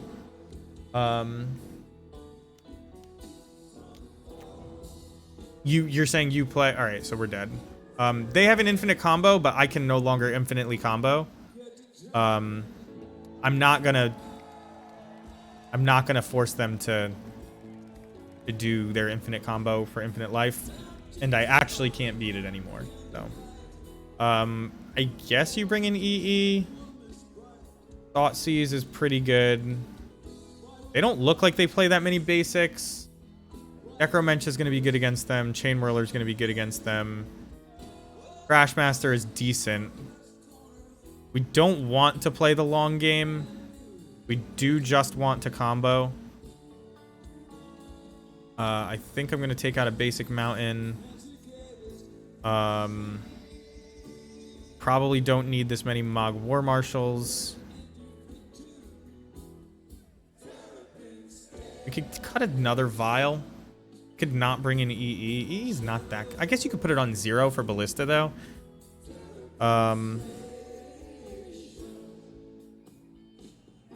Maybe we side out a Fanatic? And it doesn't really make sense because they have all those Arbor Elves.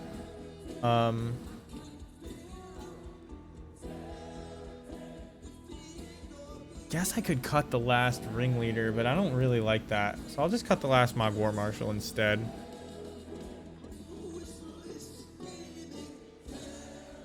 This may be overboarding. I don't know if you need Necromenches, especially on the play. Alright, this is a super keep. We're not going to just slam out actually, we're on the play, so we can just play Snoop on 2. And it's not a big deal. Last game we were on the draw, and had I saved it for Vial... Well, you know what? Maybe that's enough. Had I saved it for Vial last game, most of their removal is sorcery speed. Unless they Coco into a whatever you call it, Skyclave Apparition. But all right, well, I'm just gonna play this out because of everything I'm saying adding up to let's keep them off mana. Our Vial is good. We don't have the Harbinger yet, so we can wait on putting the Snoop out there. We don't even have a third land, and we can't draw third land and Harbinger, even though I actually do have the third land with Prospector if we do draw Harbinger. But I think it's better this way. Conclave Mentor, that's dying too. Healed until next end step.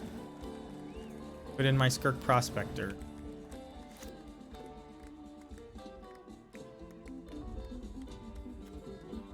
There's the third land.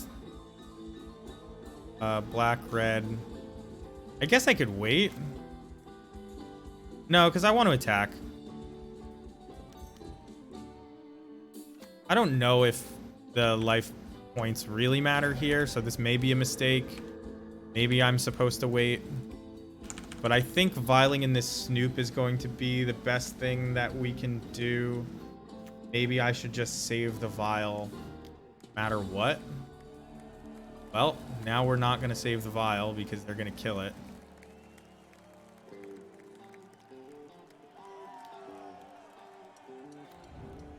Ooh, Mog Fanatic. Going to kill this Knight of Autumn. That's pretty good. I can't play it, unfortunately, at instant speed, but Battlecry Goblin, that's pretty good.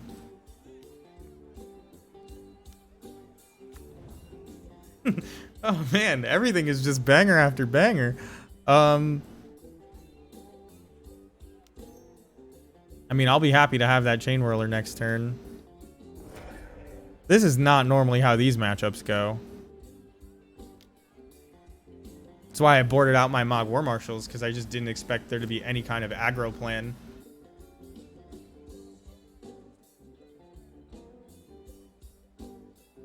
I think this is lethal, by the way.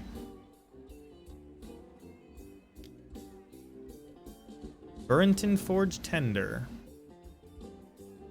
We're going to do all the math here, because it may be lethal. So if we activate, so if we attack 3, 4, 5, 6, 7, 8, we have 8 damage. They're gonna block our biggest thing, or they're gonna, let's assume they block our biggest thing and do the right thing. So they block Battlecry Goblin itself. So we go down to 6 damage. We have this extra goblin here. 7, 8, 9, 10, 11 damage we could do. However, we could sacrifice the Battlecry Goblin and this thing. 2, 3, 4, 5 now. And then 6, 7, 8, 9, 10, 11, 12. We do 13 damage. It's not quite enough.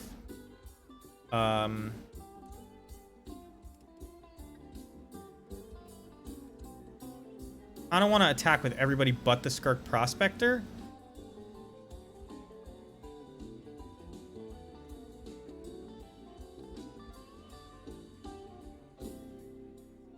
I don't know what this could be. Could be Dramoka's command.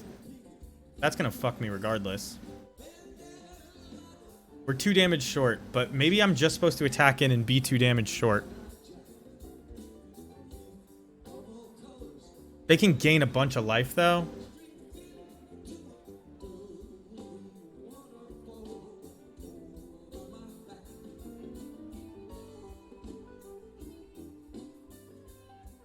Let's just be 2 damage short. Let's put him to 2.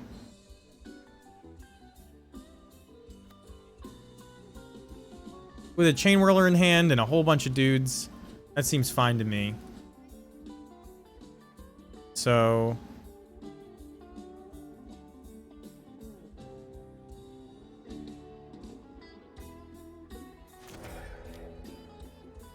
that's one of the reasons I really love this. Actually, this is not short, is it? 4 plus this is 10, 11, 12. Yeah, they're dead. Because they blocked wrong. That's one of the reasons I really love Battlecry Goblin and Skirk Prospector in the same deck. Another case of 2 1-ofs interacting very nicely together. But being able to sack the blocked things to pump the rest of your team even more is crazy. There's a lot of wild math that goes on there. We'll just submit. Rented Forge Tender has protection from red, and yeah, they could have sacked it to stop one of my creatures, but then they have no blockers. So I assume the reason they conceded was because I still have a board full of creatures, so even if they stop 4 damage, they're at 2 life. I think instead of playing Thoughtseize, I'm just going to kill this Arbor Elf.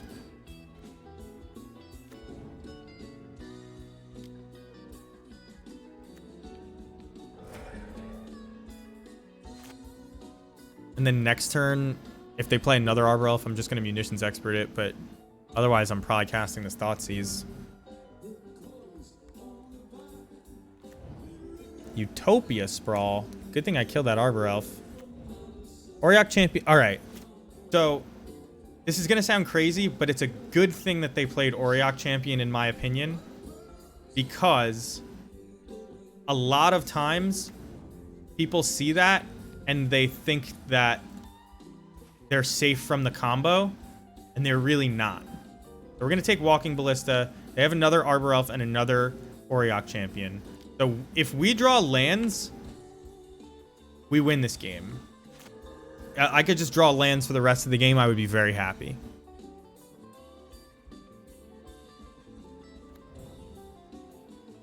So, like, they don't... what happens is people don't, like, make moves to try and prevent your combo because they think that they're safe from it. And I'm hoping that's what's going on here. If one unknown in hand wasn't a land, we didn't draw a land either, which sucks. I'm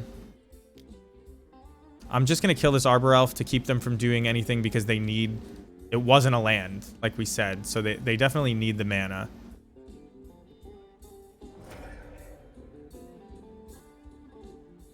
I just have to draw lands before they draw out of it. But we're both stuck on 2 lands. Unfortunately, they have 3 mana. 3rd Auriok Champion. Man, this is gonna, like, crash Moto if I get the combo off, but... okay. So... I am going to be sacking a whole bunch of stuff to get a Matron out here.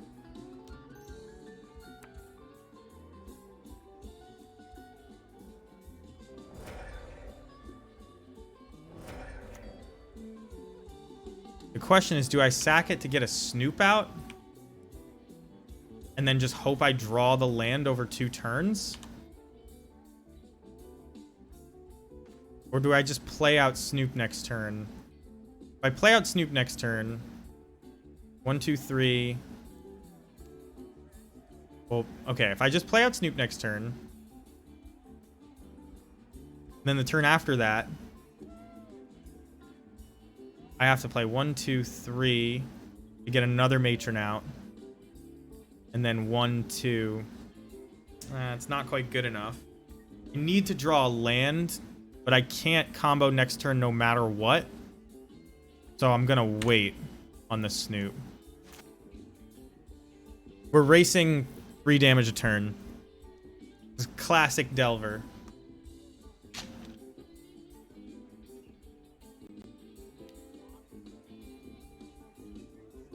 And if they have a Skyclave, I'm dead. I just can't beat this fast enough with a Skyclave. That doesn't matter.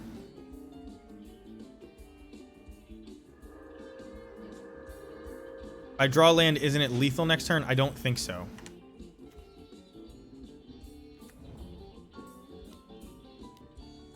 Because I was a black mana short, I think. But now they're dead next turn. This is 1, 2, 3, 4, 5. Yeah, now they're dead next turn, and I don't want them to know it. So we're gonna just wait. Sack. No. That's not how the combo works. I'm sorry. Just getting a Kiki into play to copy Snoop just ends right there. You need to get the Kiki on top of your library, so we need to find a Boggart Harbinger, and that costs 6 mana. We were a mana short. And your Snoop needs to not have Summoning Sickness. If this is Skyclave Apparition, we just lose. It doesn't. All right, it's not. So they're dead. I guess they could Solitude us. Yeah, Matron is to hand. They could Solitude us, and that would be unfortunate. But I think that they're just dead. Do I want the extra mana? Oh, man. That is very much not a good thing for us.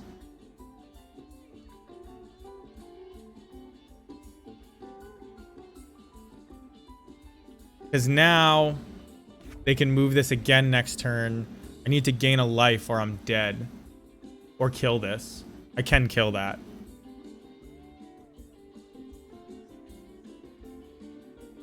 I think we're just going to die, though. Unfortunately. That was a timely Path to Exile. Who even plays Path to Exile? Okay. I can gain this life, but then I don't get a land. I'm not going to draw this either way.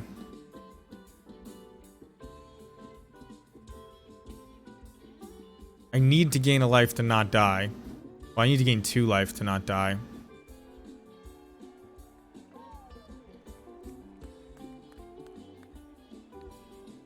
I guess I have to do this. I don't like this, but I think it's my only option.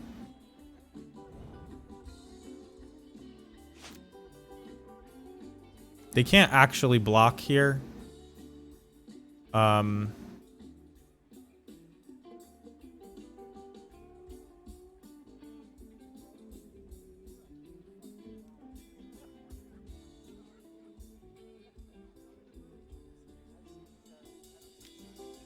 I actually don't think I can win.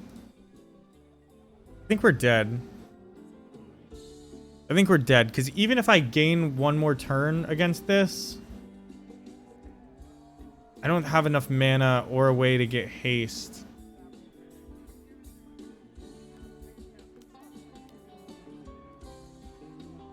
Oh, I guess I could do this.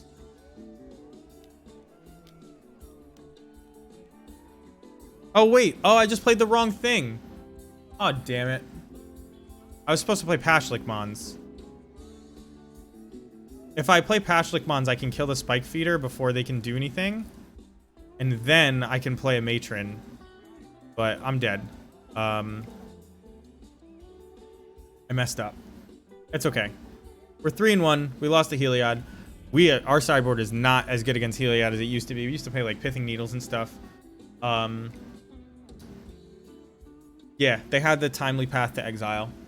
That's all right. We're gonna see if we can get another 4-1. Update this record. 19-5.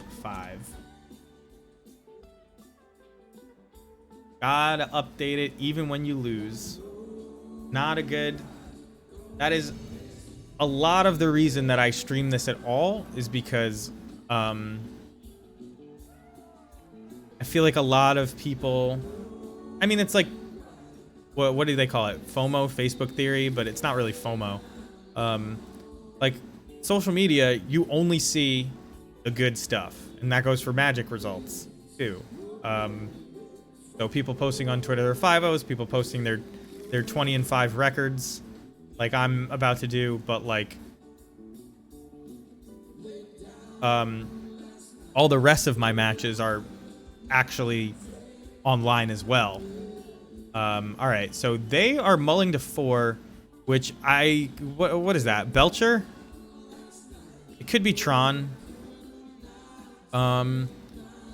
It's probably a combo deck. So if we draw a land, we get to combo them by turn 4. I do a lot of losing. No, Bodingles isn't wrong. Although I haven't played Modern in a while.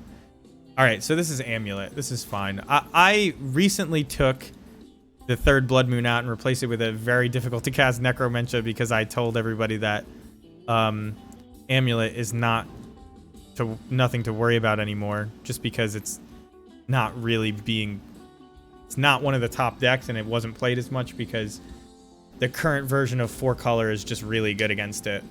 But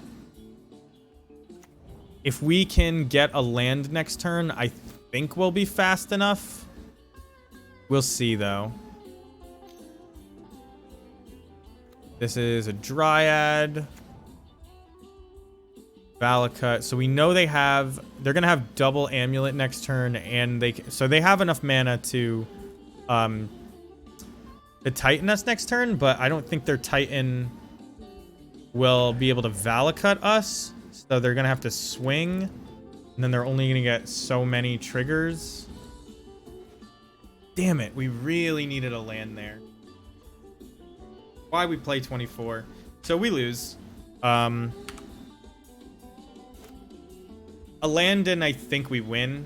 I'll let them do their shit out just so we can determine if we would have won.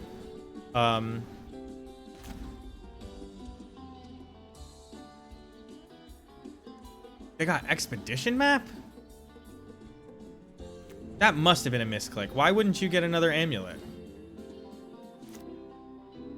I guess if they don't have Titan in hand, you don't get another Amulet. So we know their hand is Bounce Land, Unknown. But maybe we don't lose.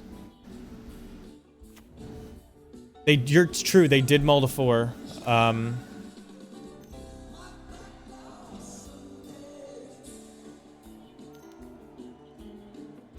So we're going to be able to Matron into Snoop this turn. All right, so now they have Talaria West, and they're going to go get Titan. But they only have the 1 Amulet. Actually, they have the 1 Amulet and 2 Dryads, so they are going to be able to Titan us, but they're only going to have 2 lands. We may still win.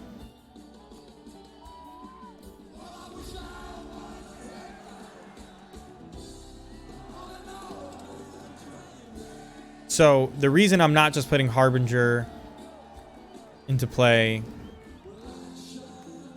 well, the order matters, I guess is what I'm trying to say for people unfamiliar with the combo. So like,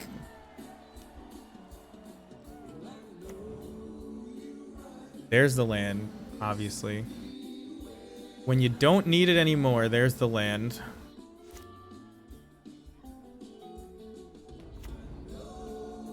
So they have 2 more land drops, so they can certainly put a Titan into play. Titan comes in, it gets 2 lands. And you get Boros Garrison and the haste thing, but you pick up one of them. Then you're going to have 3. You're going to attack, you're going to get 2 more. Yeah, so they can't Valakut us. They can Titan us, but they won't get any Valakut triggers. I'm pretty sure. I didn't even know they made an Old Border Primeval Titan. How's that the first I've seen that? I think we win? I went from I think we're dead to I think we win. Yeah, so they're going to have to pick up a land here. And this Titan, when it attacks, it's going to get 2 more lands. They don't have double amulet, so they can't double strike it. Do you see how much you have to know about all of the other decks to, like, actually be good at this game? It's insane. You should play a lot of decks if you can. Because if you were actually determining outs and stuff... Yeah, so there's no Valakut triggers here. They don't even bother. I'll block.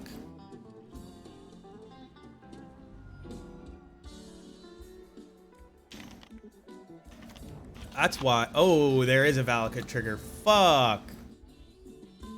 Fuck this stupid Arboreal Grazer. That's 3 Valakuts right at my face. Damn. That is unfortunate.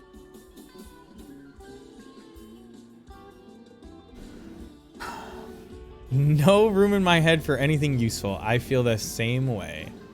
So we're going to bring in Blood Moon. We're going to bring in Thoughtseize and Necromentia. We're going to bring in Trashmaster. Void Mirror actually cuts off Summoner's Pact, and Engineered Explosive kills Amulet. This may look like overboarding, but I promise you that 99% of the cards in our deck don't matter. I think I may even board out these Sling Gang Lieutenants because Mog Fanatics also let you combo. We're going to board out 3 Mog War Marshals and a couple... Actually, these Sling Gangs are probably slightly better. No. No, this Battlecry Goblin is probably worse than a Mog War Marshal because of the Munitions Expert stuff. And we'll just keep like this.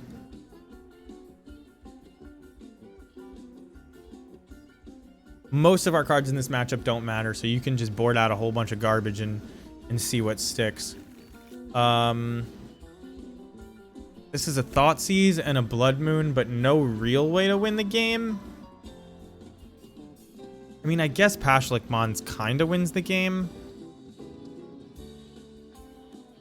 Do I want to turn 1 Thoughtseize, turn 2 Mog Fanatic, turn 3 Blood Moon, lock myself out of black cards for probably the rest of the game? You're probably not beating down in this matchup though, Carador. That's why I usually... It like usually doesn't matter. Like this hand... This hand beats like Force of Vigor because you have the Thoughtseize first. I guess we'll know if we lose pretty much right away. It kind of loses to Basic Forest, not because they can cast stuff under Blood Moon necessarily, but because the Dryad just becomes a blocker even. I don't really like this hand, but I think I'm going to keep it on the play. And we'll see how bad a call that is. I'm going to turn 1... No, I'm going to turn 2 Thoughtseize because I don't care if they play Amulet when I'm going to Blood Moon them. And if they get 1 Arboreal Grazer, I'm not Thoughtseizing away an Arboreal Grazer. So we're gonna get our pressure down. I used to say this all the time. If I draw a Snoop, though, I will have wished that I cast this Thoughtseize on turn 1. But That's not a huge deal.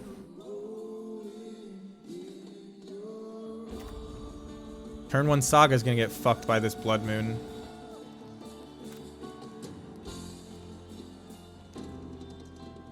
I cannot take damage, which is sometimes relevant, so I'm going to do that.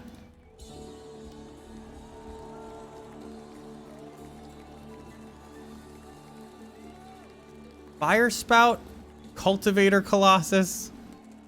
Well, with the hand I kept,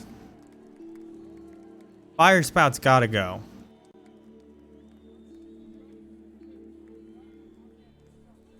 So they're gonna be able to cast this Tireless Tracker, and then they'll just have Tireless Tracker. I'm gonna take this Fire Spout. This is a weird as hell hand that we're playing against here.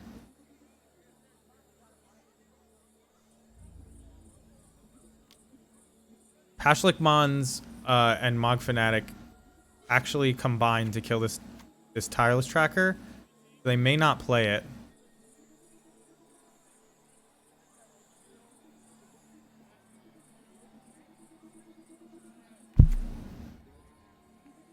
But I imagine they do because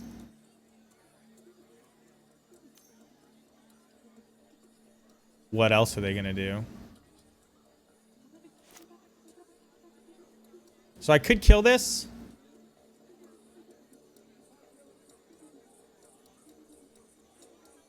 I could kill this now. What happens if I don't kill this now? They go, they fetch an Amulet of Vigor, and then they have 4 mana instead of this. They can't do anything with 4 mana. I think I am going to kill this. I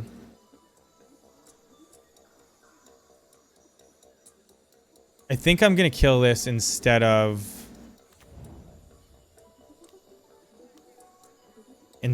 playing the Blood Moon because their hand is so bad. So we attack. If they block, it dies. If they don't block, it dies. We get to keep them from drawing cards this way, which is pretty important, I think. And I'll just kill this now. I don't care.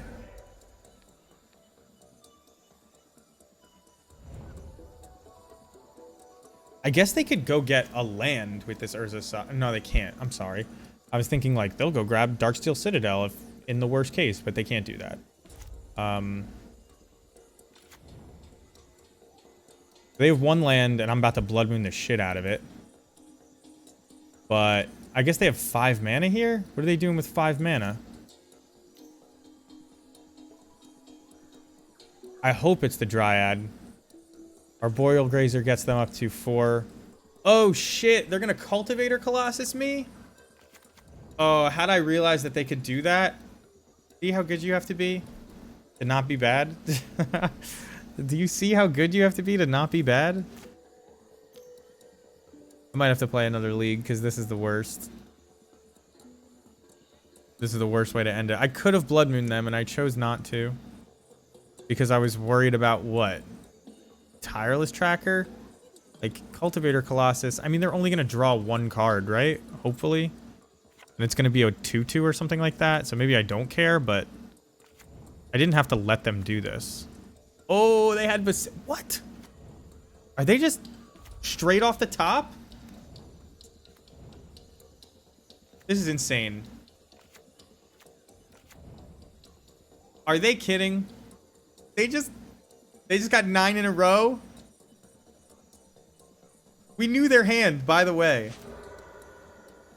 They drew this Beseiju, and then 9 in a row.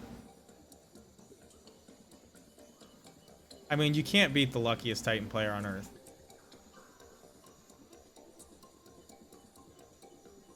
I mean, what?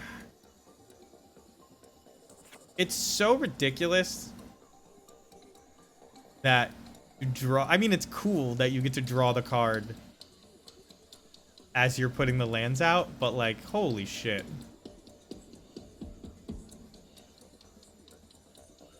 I mean, it's going to all be red mana next turn, but this Cultivator Colossus is huge, right? Or is it dead? Cultivator Colossus is dead. We saw Grazer with Thoughtseize. Oh, you're right. So they had an extra card.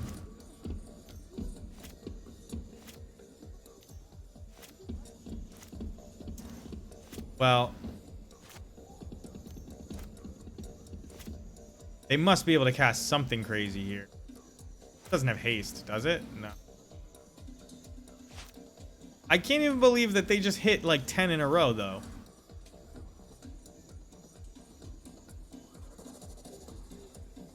What are they gonna do? If they cast a Primeval Titan, I'm dead. There's the Dryad. They just have 6 cards in hand? I don't even understand. I thought that they were drawing... Alright. That was insane. I guess I should have just played Blood Moon instead of killing the Tireless Tracker. That was a huge misplay. Alright, we're gonna go again. These Necromenches are impossible to cast. We're just gonna go back to the same way we've been playing. Or... Also gonna not listen to drums in space.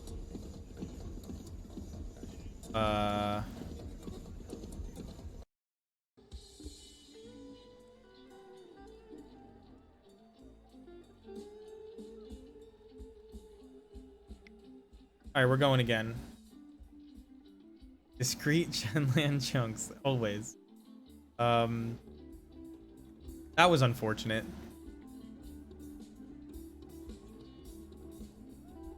I kept that hand based on Blood Moon. Then I didn't play Blood Moon because the Thoughtseize. If I would have played Blood Moon, I think we win that game pretty easy. Because, like, Tireless Tracker is not going to outgrow the Pashalik Mons board. So that was just a mistake in general.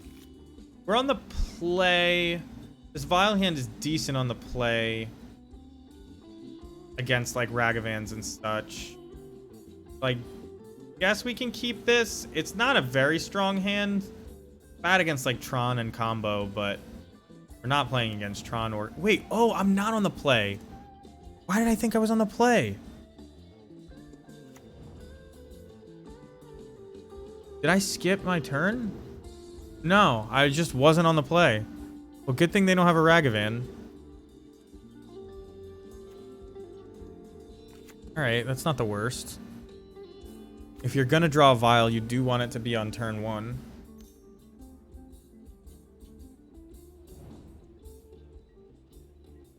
We're gonna fight through all of these. Oh wait, I just lost again. 19 and 6. We never got to 20 and 5.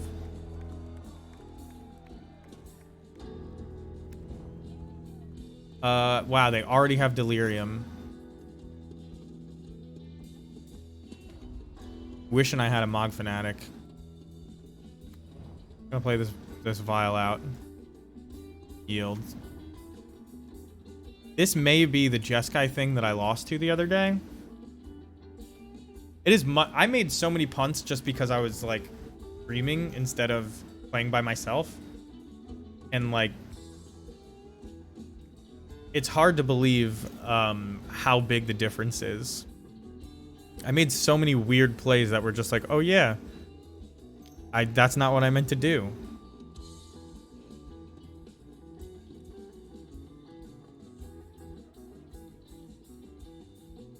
Do I shuffle? I kind of think I shuffle. This Battlecry Goblin is actually very good here, by the way. Likely how we're going to win this game. I kind of want to draw lands. But I also want to get this into play painlessly with a black source, so let's do that.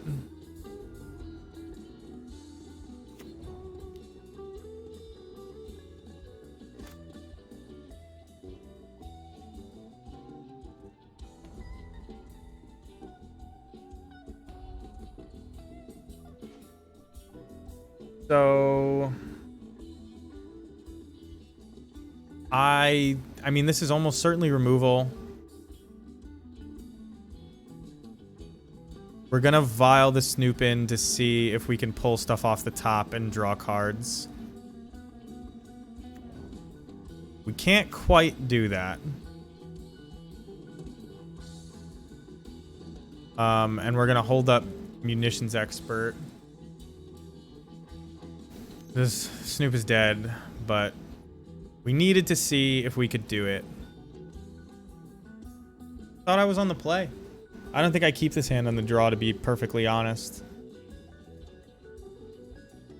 Because all the things I was saying was that it's good against mid-range hands and, like, not really good against mid-range hands on the draw. You can see you get behind on board and very tough to get back into it.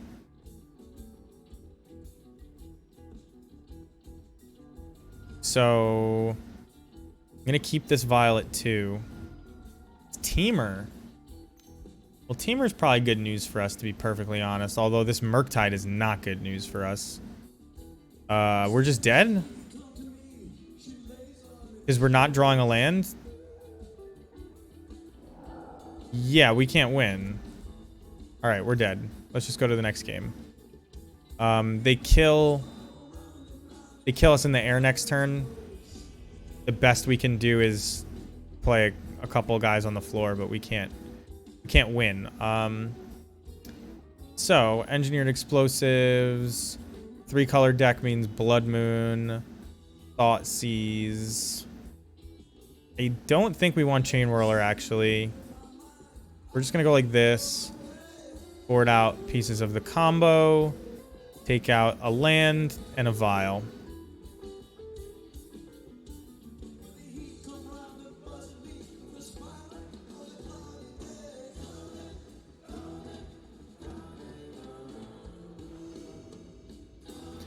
We want to play first. This hand is very bad. This hand will keep. I think we're going to throw back Pashlik Mons. Try to just lock them out of the game after they kill our Snoop.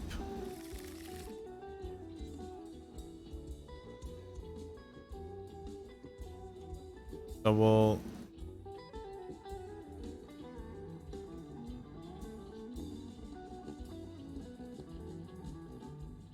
I don't know if I want to play this or the... I guess this. Just the most painless way. You saw how important your life total is. Yeah, that last game was like such a good example of like play versus draw, getting behind on board versus these decks. And that's the kind of thing that fanatics in your deck let you avoid.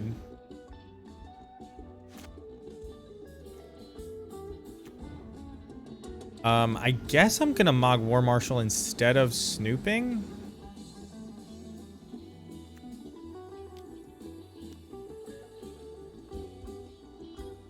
I'm not gonna pay Echo because I'm planning on casting Blood Moon. But we'll see, I guess. If they tap out, definitely casting Blood Moon.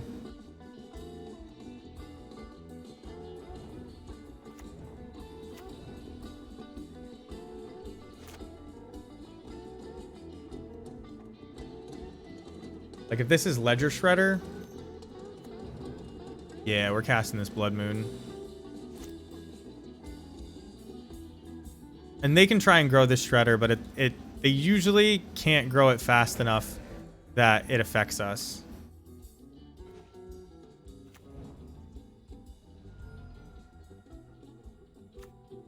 I wouldn't bring in Blood Moon against regular blue-red Murktide, by the way. They play Blood Moon. But when you're like a 3-color mid-range deck, a lot of that changes. I'm just going to play Ringleader next turn.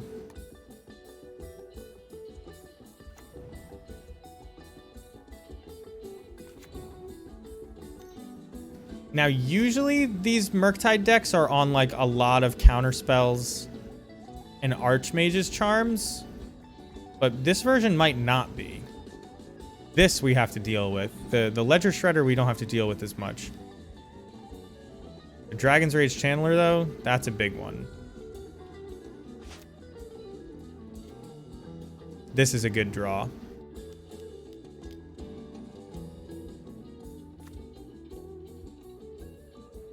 You got Matron and Prospector. That's also decent because it uses all of our mana next turn if we want to.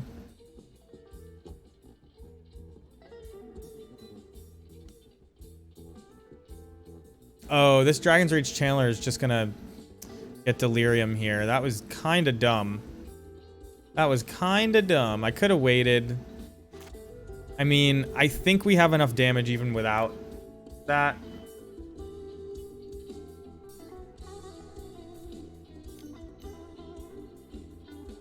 But it was kind of dumb. Ah, this Ledger Shredder is killing me.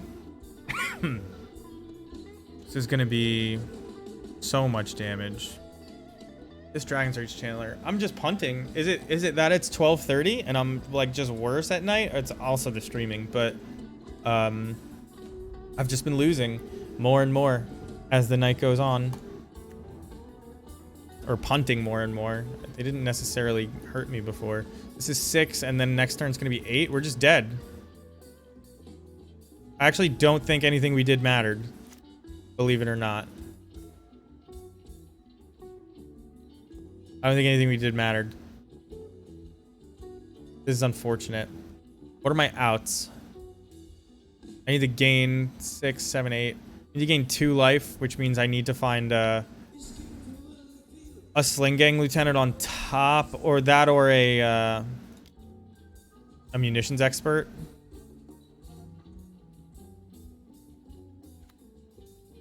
Well, that's pretty good. We're not dead, which may mean that we win. We'll pass the turn, and we'll kill this Dragon's Rage Channeler, I think, because that's the only one we can definitely kill.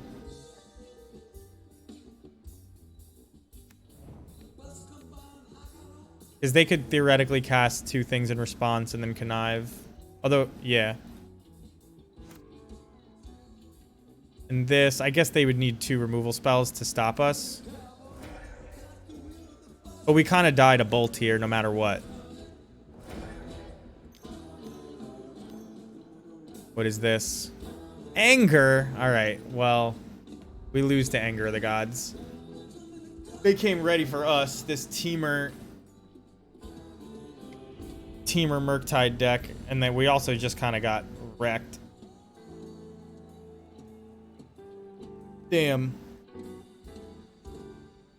Just keep adjusting that record until it gets back down to 50-50.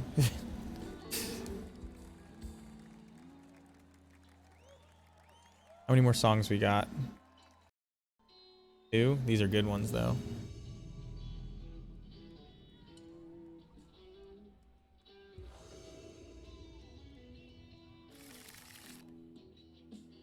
I don't think I can keep this. Although...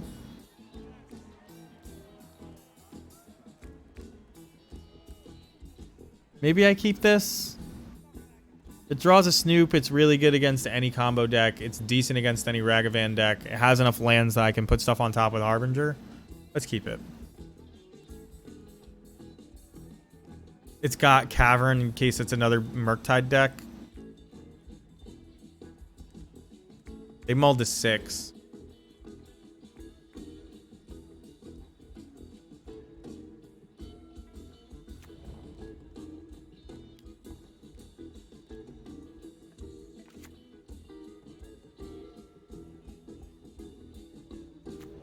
It is another Murktide deck. I mean, I have to kill this thing. I actually think I should kill it now. Because if they have another Mishra's Bauble, I just can't even...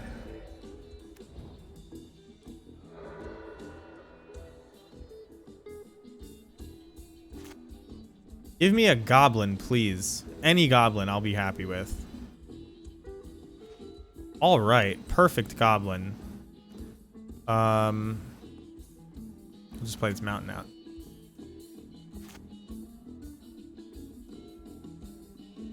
Dash a Ragavan. Do it.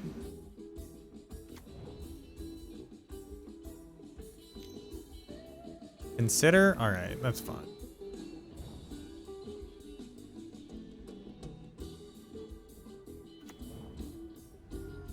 Play a Ragavan out. Serum Visions. I have seen people playing Serum Visions. I don't really understand it. By the way, just like a very subtle thing that you'll have happen to you and not realize that the player across the table was doing it on purpose. I'm hiding this Cavern of Souls because they do a lot of scrying and things like that. If they're not holding up mana and I don't need to use it, I'm hiding it. Because they may put Archmage's Charm on top because they're like, oh, sick, I can stop them from... And then I just play Cavern of Souls and they're screwed.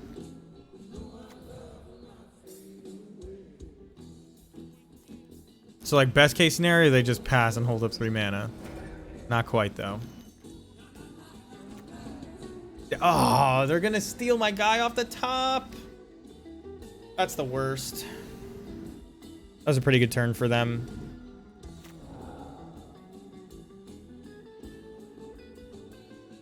I hope there's another one on top for me. No, but that's good enough.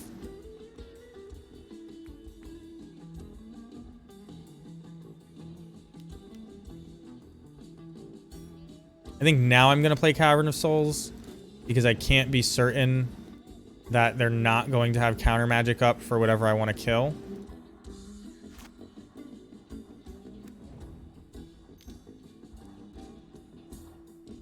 I don't really care about this Ragavan, to be perfectly honest. I may not even play... Although, I can just start getting in. Alright, they gave up. Thoughtseize. It's just blue-red, so we're not going to bring in Blood Moons. We'll bring in these 4 cards. We'll cut a Mogg War Marshal. Actually, I could cut a land. Could cut an Aether Vial. Instead of the Mogg War Marshal. Because I actually like the Mogg War Marshals in this matchup. Could probably have cut a land.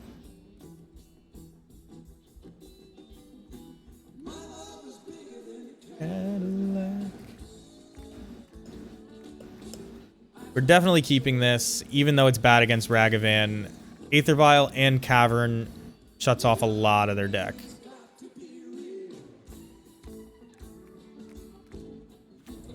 And we can really only get hit by Ragavan once because we're definitely going to resolve Mogg War Marshal. And it's very tough for them to get through a Ragavan, or to get a Ragavan through a Mogg War Marshal. Not ideal, but like you can still lose because of the turn 1 Ragavan, but the rest of this hand is keepable enough, I would say. Second Aether Vial. I don't know what I'm going to do next turn. Because I really would like to get this Mogg War Marshal out. We don't have anything to do on 3. So, like, paying Echo and playing another Aether Vial seems pretty good.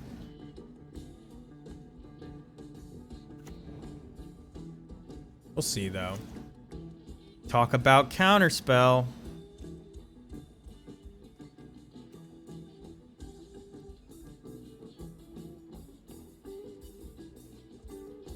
That's why this hand is good, because they're leaning on probably Murktide and a bunch of counterspells to get them to that Murktide, and we're going to be chipping away at them. This is going to end up coming into play tapped. Unless I just play nothing. Although, no, I'm not going to just play nothing. I would play Aether Vial. So let's do this. Let's do what we said. Let's screw their counterspell. We'll make blue mana to assert our dominance. We'll pass. Next turn, we're going to pay Echo. Probably going to shock this in. Play Aether Vial. So why don't you think they made Unholy Heat exile stuff? What do you think? They were like, we're going to print the best spell ever made, but it doesn't need to be that good. All the time, it feels like it should exile stuff. You know what I mean? Ooh, okay. So, I mean, I'm definitely paying Echo, but I'm not going to play out the Aether Vial.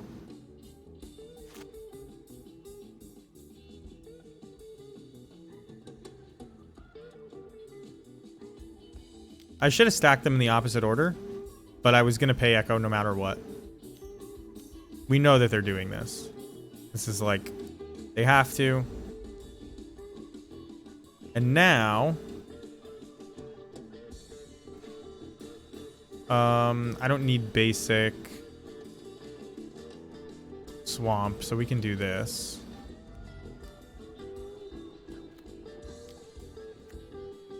I kind of don't want to get hit by a dashed Ragavan.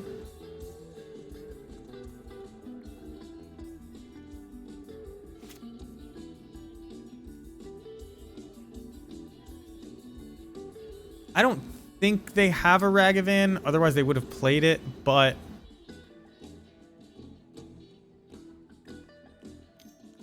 the bolt on my token is what makes me nervous. You know what I mean? It feels like they were setting up for pushing a Ragavan through, but they also may just be burning spells to get their Murktide out, which is what it actually looks like.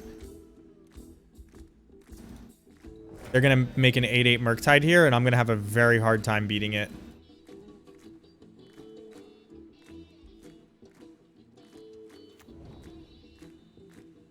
So, there's that. We need a second munitions expert. That's how we beat this Murktide. Luckily, our Aether Vial is going to be on 2 just in time for that. So we may be okay.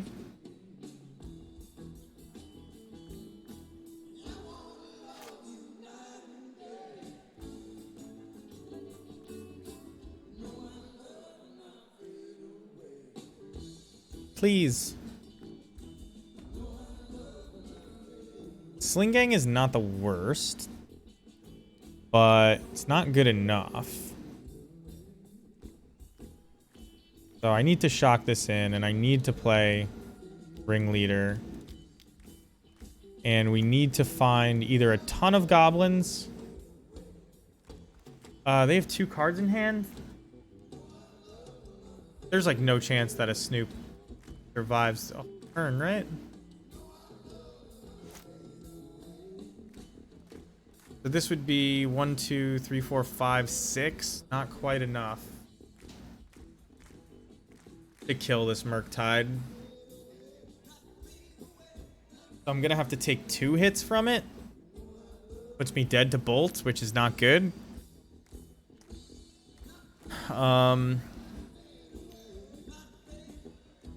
Really? Okay. Is this another Murktide? They just have 1 card in hand. Well, now, because they just have 1 card in hand, I, like, am obligated to try to snoop and kill them. Because that means, like...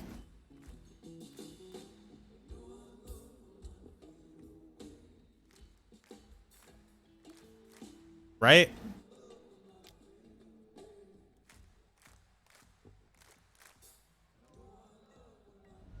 Is even drawing Munitions Expert... Well, I'd have to play the Snoop out here. But I could double Munitions Expert it still.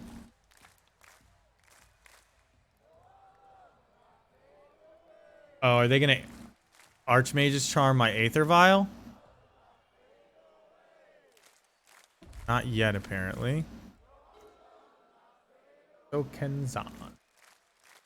Having a 5th mana do anything? Okay, how do I win? This is Archmage's Charm. I would rather them counter my Snoop.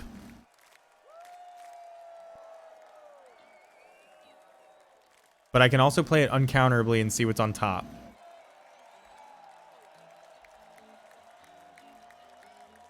I actually think I have to do that. Not bad.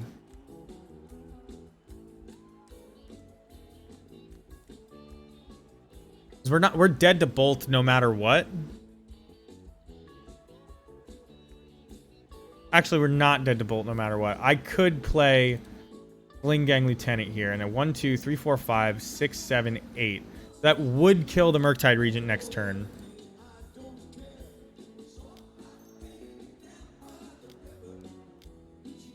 And I have to make black mana.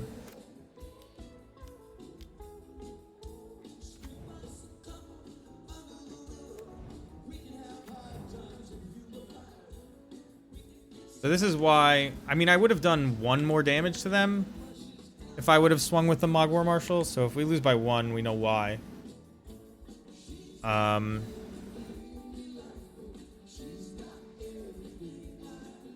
This is almost definitely Archmage's Charm, right?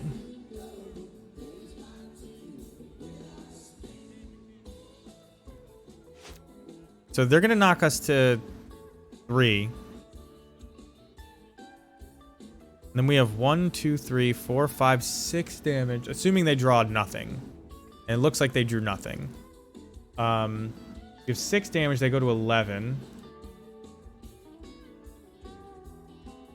And then we have 1, 2, 3, 4, 5, 6, 7, 8. Not quite enough to kill them.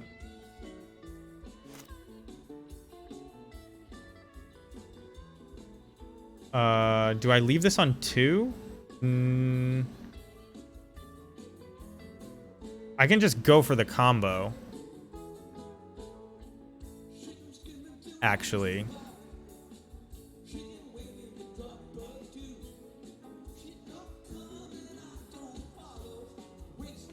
So we are gonna tick it up to 3. Does that change anything? It means I can go get Pashalik Mons, and they're dead to a whole bunch of shit.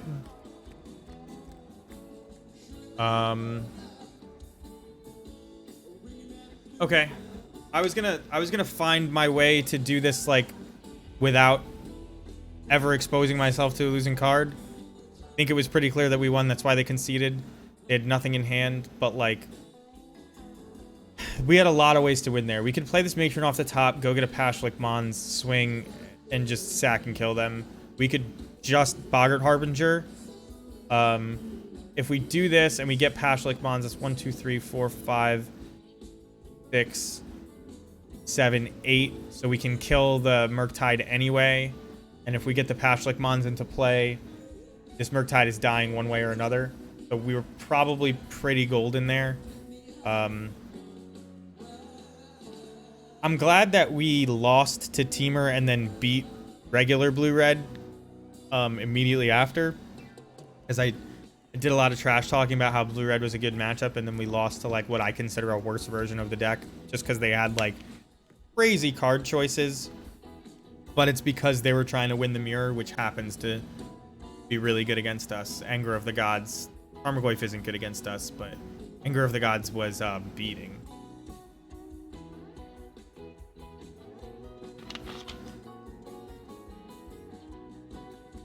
If these blue-red decks were playing Anger of the Gods, I would not tell you we had a good matchup against them. Is the card selection, the amount of cheap interaction, you're never comboing. Anger of the Gods, never comboing. A lot of pressure. The reason that we can beat control decks is because they have card selection and lots of interaction, but no pressure. So if we just keep the pressure on, they're always on the back foot. Not the same for these blue-red decks. All right, well, that goes up to 20. 20 and 7. Yes, I'd like to play first. Do I keep this hand? On the play? They just GLHF'd me, which usually means combo deck.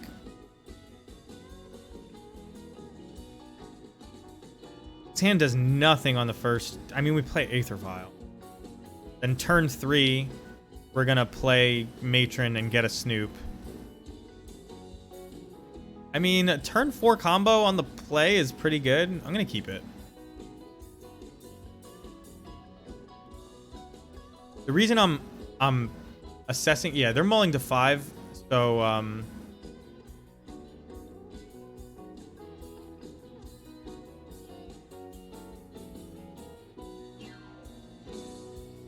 so me assessing this on the merits of combo because of that GLHF Yeah, it seems like an accurate read. It might be Titan. We'll see. But on the play, game 1, turn 4. Green red. Is it Panza? No, this is creativity. We lose. We can't beat creativity. Creativity is just excuse me. That time of night. Gonna have to sign off soon. My allergies just like fucking destroy me. Once I'm up for too many hours, I just start coughing.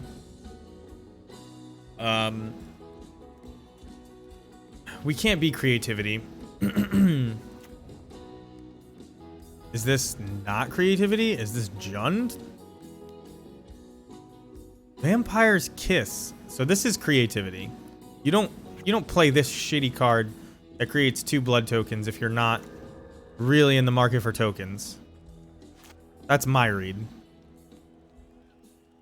And the reason, for anybody who doesn't know, like why I think we have a bad matchup against creativity, because I know some people in the Discord disagree. You do not have any meaningful interaction with them, and they have a lot of meaningful interaction with you. And I know it sounds crazy because it's like, what do you mean? You can kill their crab token, you can kill their dwarf token. They can combo with a treasure token, and you're never going to stop them. And they play Lightning Bolt and Prismari Command. So there's just like really no way for you to sneak your combo through with any kind of reasonable hand. And like their combo doesn't always just kill you on the spot. And like it is creativity. We're kind of going to see here why we can't beat them. Although maybe they let me get the vial on 3 and then they tap out.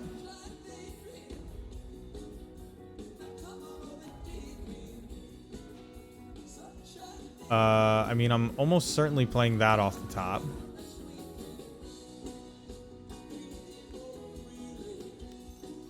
We really just want to do enough things that they make a move and we can win the game.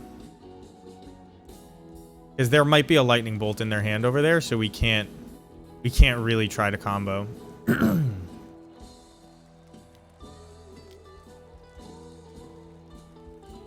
I'll let them do it again.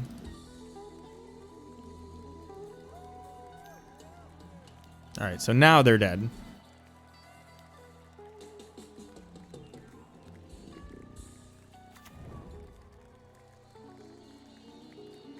And they concede. I know I just said we can't possibly win and then we won, but I think that was like a weird set of cards that they played. I don't think Blood Moon is good against them, but it can buy us some time. It's like these cards aren't good, but like I don't think Ringleader is winning the game. We want to put on as much pressure as we can, so maybe we side out a Sling Gang. We could side out a land. And then Vial may be our only way to like sneak combos through.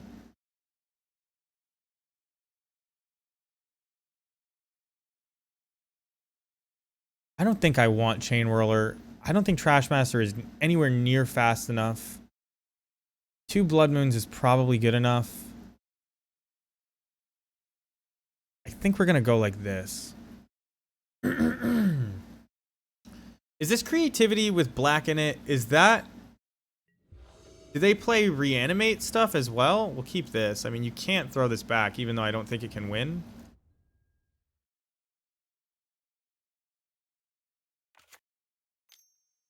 Wow, turn 1 Thoughtseize from them? Not what I expected at all.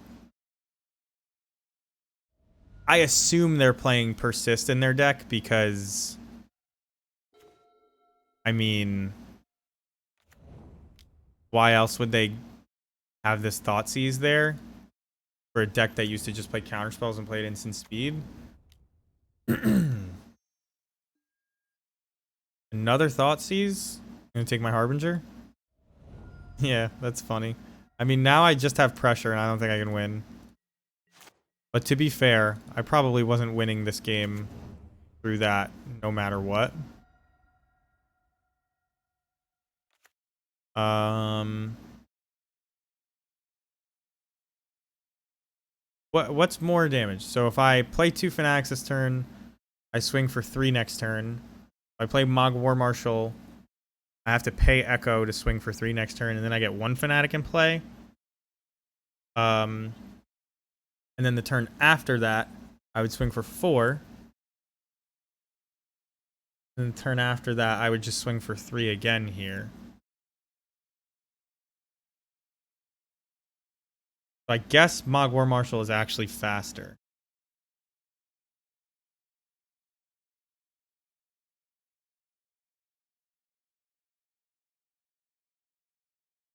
No, no, no.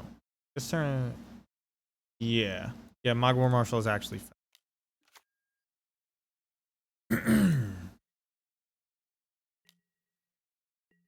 It's also better against something like Ren and 6. They didn't fetch this swamp, did they?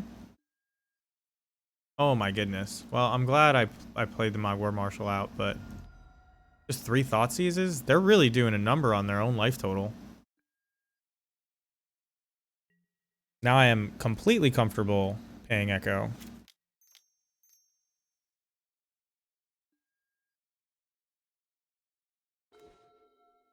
Kiki Jiki, not the best draw, but also not the worst.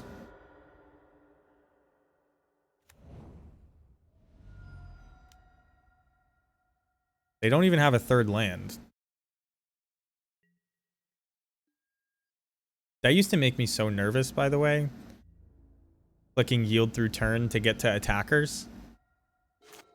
Someday they're going to change that functionality and like 100 people are going to file comp. Well, you missed with that one.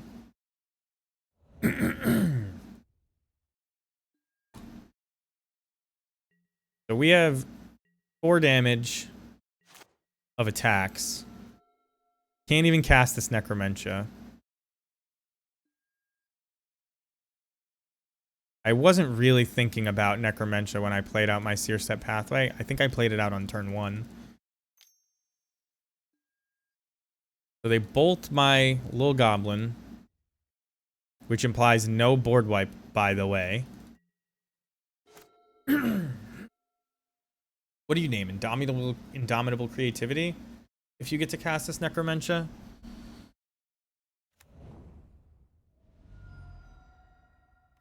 What could this be? Fable, sure. They're dead. Right? We attack. We sack.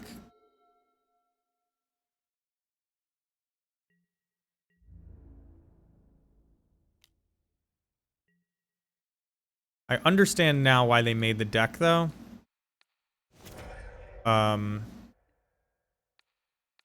I asked somebody if Fable of the Mirror Breaker was good enough because it dug for more cards. It made a token that you could sack, all that stuff. But I don't think the Jund version of that deck looks very good. Based on that, but that's a very small sample size. They hit me with 4 discard spells. The thing is, well, I don't really have any serious insight as to whether or not discard is better for protecting combo than counters, but my gut feeling is that instant speed encounters are way better than discard, because usually with discard, because it's sorcery speed, you need a ton of mana to go off, and instants kind of cheat on mana comparatively, because like you get to do your interactive thing and then untap and get all your mana back. Usually. So like they have the edge there. The discard spells are cheap, but you can never stop the top of their deck. So because you probably aren't comboing on the same turn that you cast the discard spell. There's always that chance. But counter spells are more expensive, even though they're instant speed. But like, you also get to pick your spot, right? They can tap out, and then there's no longer an issue. I don't know. Oh, the concert's over. When did that happen? We're going to the next night, City Field. I missed this because I was up at the festival. How's it going, Spider Space? Glad to see you in here. I think, did we just play against your creation? I saw that Fran posted on Twitter that you guys were discussing a brew on your podcast, and I didn't go check it out because you've actually had like 3 different new brews over the weeks that I've seen you playing. I assumed it was one of those. But we just played against Jund Creativity, and it was not good. So I hope that's not your brew. This is a terrible hand. Jund is not yours. That's what I figured. But we have a bad matchup against Creativity in general, and we just kind of crushed Jund there because it was not. I don't know. It was just not good enough. I've seen them. They've all been good. I don't know if people just got tired of Modern and it like feels like it opened up because of that. I think everybody knows 4-color is the best deck, and it's affecting how people play the format. I think I keep this.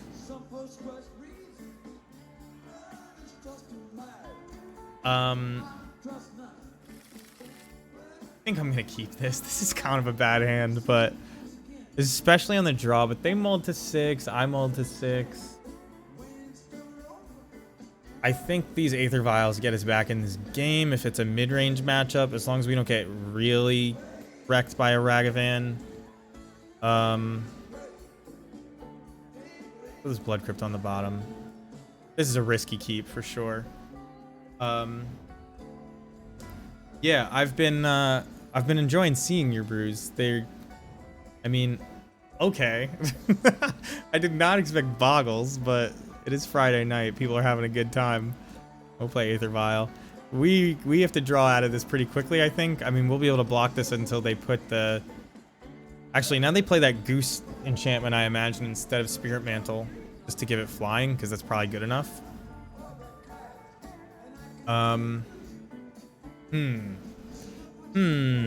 Big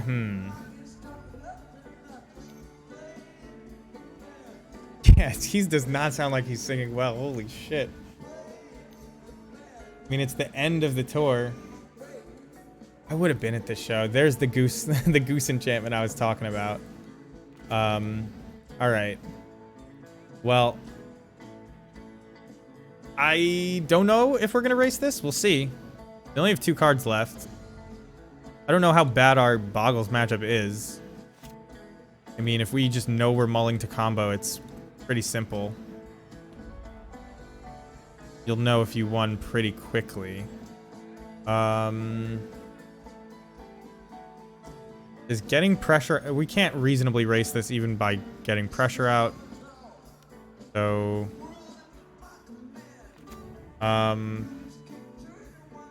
I guess I might not be able to get these in untapped soon. So I'll just play them both by revealing.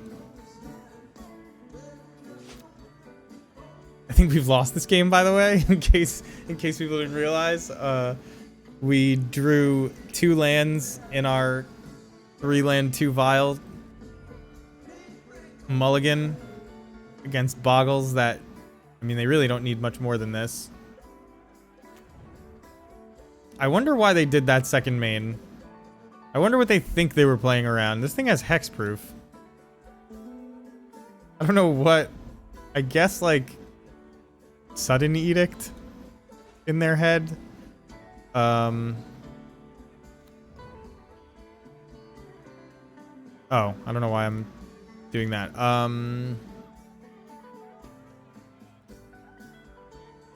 At this point, we would need We draw Matron. No. No, we can't win from here. We already couldn't win from there. Because we need to combo them, and we need to get the Snoop and give it haste and have stuff on top of our library. It's just not gonna happen. I guess I could have like viled in Snoop, then Battlecry Goblins on top. I activated to give haste, and then you play it with your 4th mana. Then like, oh damn, there's Kiki Jiki, and then that's still not good enough. So Engineered Explosives coming in. Thoughtseize is coming in. I guess Chain Whirler can come in. They didn't have anything that buffed toughness for a while. Like, probably better than these ringleaders. They played no basics. But I think taking a turn off to Blood Moon, you're probably going to lose that game anyway. I have nothing I want to name with Necromentia. We're just mulling the combo and keeping as many chump blockers in as we can.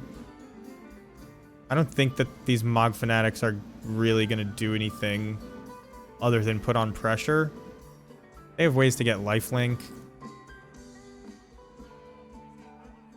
I'm just mulling the combo. None of these are good enough to keep a hand based on. They're just like nice to have.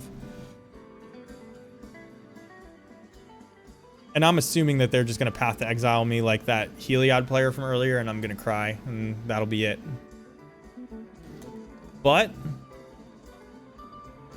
I don't think that Boggles is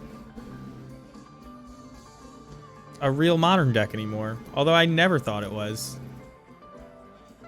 I used to play... This is one of my favorite Magic stories for so many reasons. I used to play Skred Red in Modern. Mono Red Skred. And this was back when Simian Spirit Guide was legal. And I showed up, and there is this guy who's like... He was nice enough, but he was like... Magic players are obnoxious. Almost goblins. Yeah, Boggles are little goblins. You can't keep this. I mean, let's look it up. This is... I haven't done this in a minute, but I'll finish that story in a second. So we have 23 more lands in a 52 card deck. We need to rattle off land in how many turns? If we get there by turn 4, I would... No, we kind of need to hit that land by turn 3. So we really only have 2 draws. Because we need to be able to play... Okay. We need to be able to hit 1 land by turn 3. To play the Snoop out. 67%. This is not even like straight up win the game. It's not to lose the game on this. So if we go to turn 4 and we say we drew land, it gets even less. We're gonna mulligan this. This hand is better. Hand is better. I'm going to throw back a Mog War Marshal and keep this just because we have a redraw with the Snoop.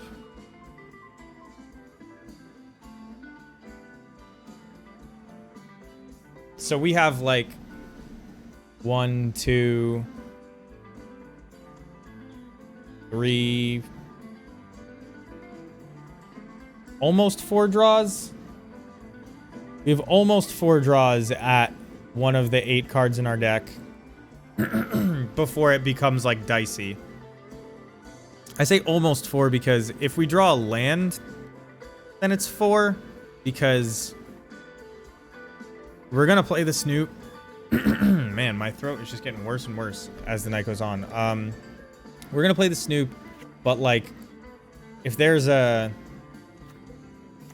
Boggart Harbinger on top when you play this fetch land out,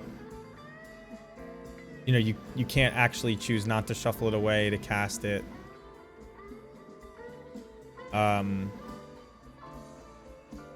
you just have to wait another turn, which is like kind of unfortunate.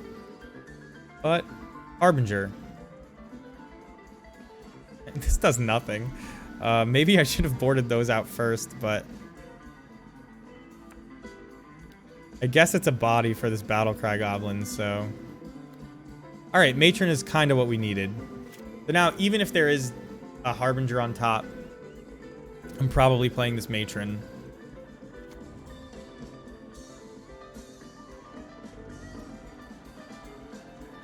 Path to Exile would suck. How are you today, Celine? This is the first I'm seeing you. I haven't streamed in like 2... Yeah, it's like almost 2 full weeks. Just because I've been so busy, and then I got... I don't want to say sick. I fucked up my throat at a wedding by just like excessively drinking and yelling all night. All weekend, really, not all night. Yelling over music, not just screaming because I'm obnoxious. And then it's not COVID. I got tested. And it's like deep in my chest, but it's like allergies or something. Let's look for the Harbinger though. Not there.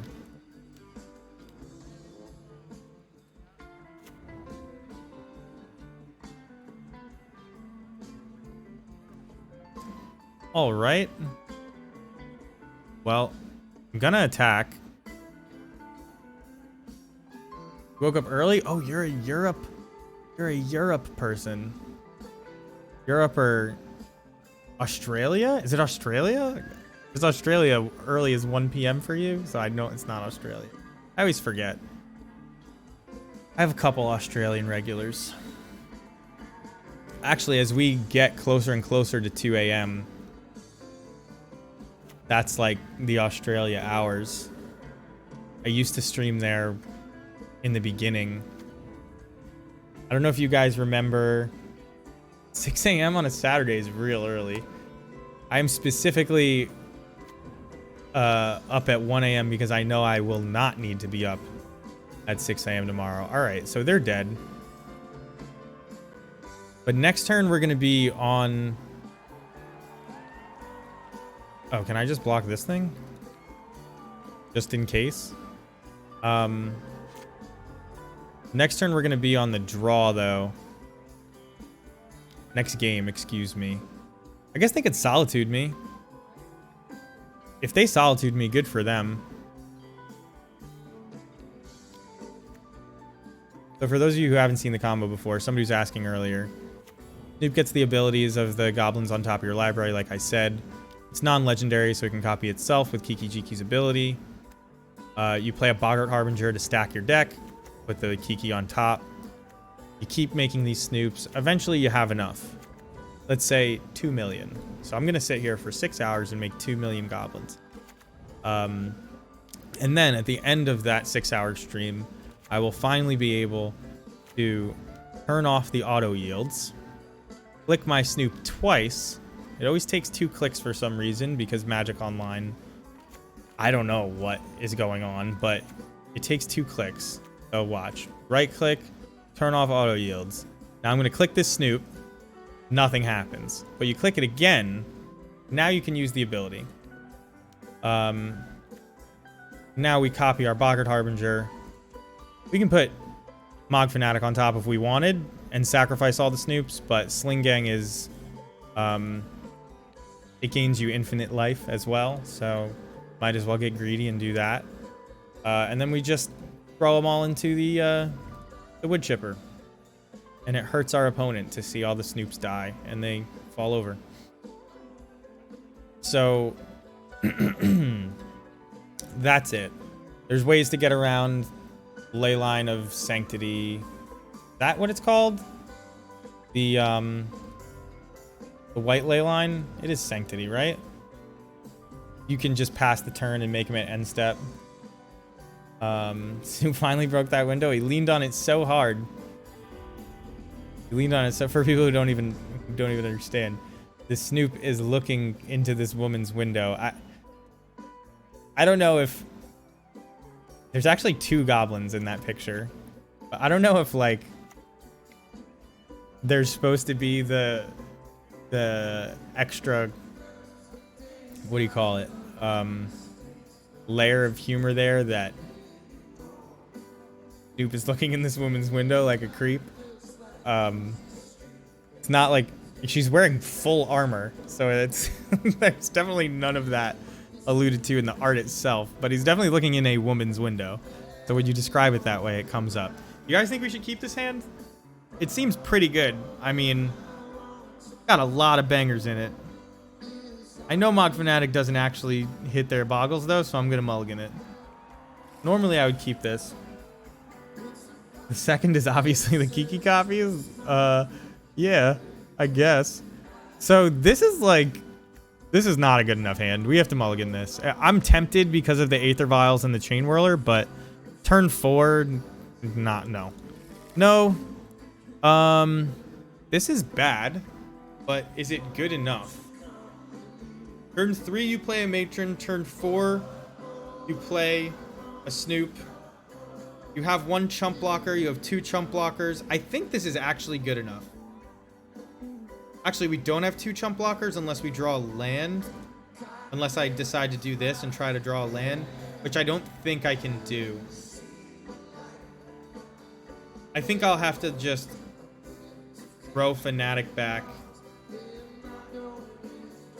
And like, a lot of the draws in our deck are chump blockers that don't aid in this plan. I know there's probably more lands than chump blockers, but we also may not need to chump block, so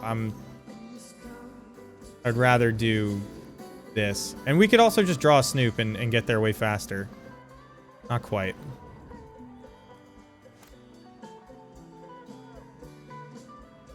We need them to have like a slowish hand, but we're gonna lose to Hyena Umbra plus Ethereal Armor. Like Rancor plus Ethereal Armor? Don't have Ethereal Armor. Yeah, don't. Forget I said that. Yes, okay. Curious Obsession, not so bad. It may accelerate them fast enough, but the trample is rough. Glad we didn't keep the chump blocker over a land. I mean, it's got hexproof, but I think I just have to like prepare for like surviving at 1 life. You always think about the Mons Pubis. Well, thank you for mentioning it. I was watching Netflix, and there's the girl in the picture is some like true crime documentary, and they featured a strip club in it called the Mons Venus. Mons means like, I assume it's like pinnacle, right? There's that that mountain on Mars, the something Mons. I think we're dead. I actually think we're not making it. They're gonna hit us for 5 again next turn. We may survive by 1 life, depending on what they drew.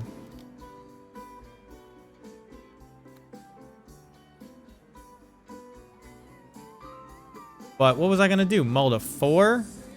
I could have. That may have won us the game.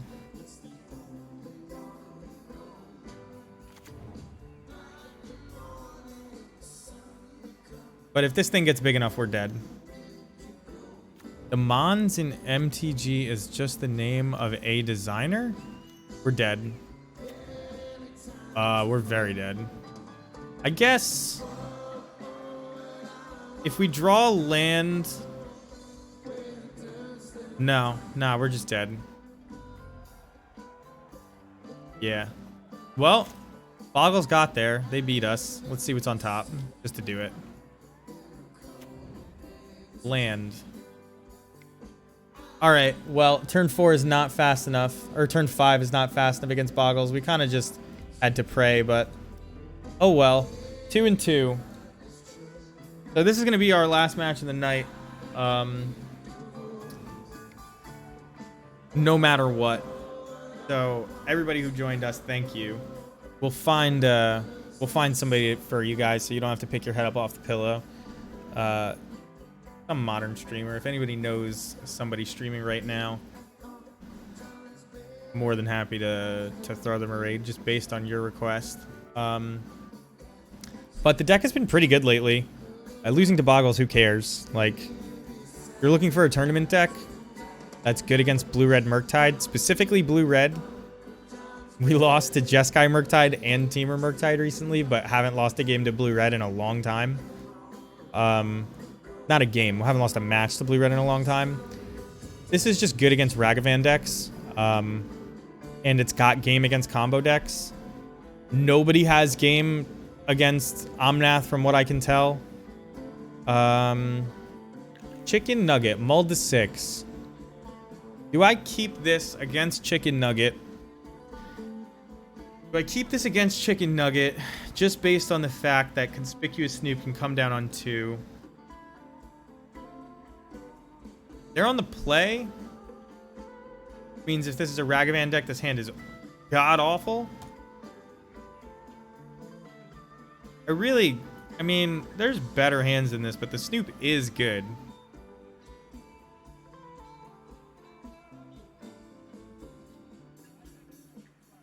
I just lose to any mid-range deck if I keep this hand. This isn't much better, but it's better.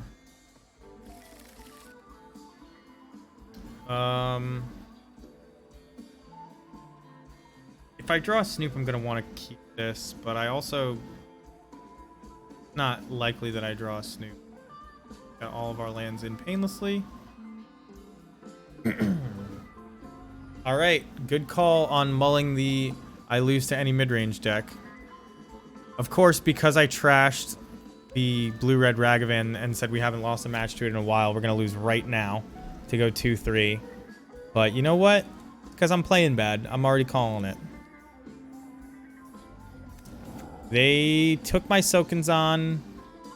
Hopefully they leave up Counterspell mana and they don't even play a land. People have been... Ugh. That is not what I wanted to see. The way I've been winning these games against blue-red, they mostly don't have a ton of threats, and they don't, like, actively look for threats. So often, they'll keep, like, you know, a Ledger Shredder hand, and then have no other threats other than counter spells and Archmage's Charms and stuff. So, like, this double threat hand is pretty annoying. Yeah, the Ragavan's not going to do anything, but this Dragon's Rage Channeler is going to be very good. Do I pay Echo? I actually don't think I'm going to pay Echo because I really want to play this Matron and find something to kill this Dragon's Rage Channeler with. Normally I would be paying Echo, but the 2 threats is big. Well, that kills Dragon's Rage Channeler, and I wish that I had paid Echo now. They only have 1 card type. They have 2 card types.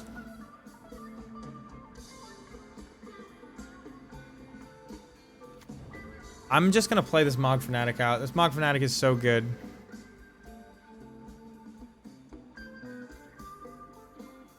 So, I'm assuming they're going to crack this fetch. Got a booster of MH2 for gambling purposes. You're waiting a whole week to open it, or did you get it in the mail?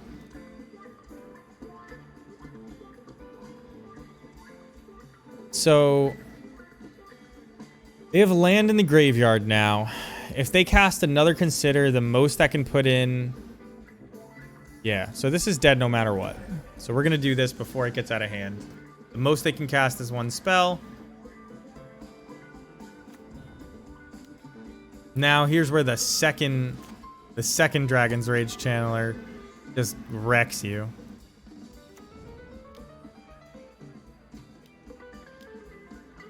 Oh no, is it Murktide? It is Murktide. I think it's a small one, though. 6/6. All right, I think we can kill that before it kills us. I'm gonna play...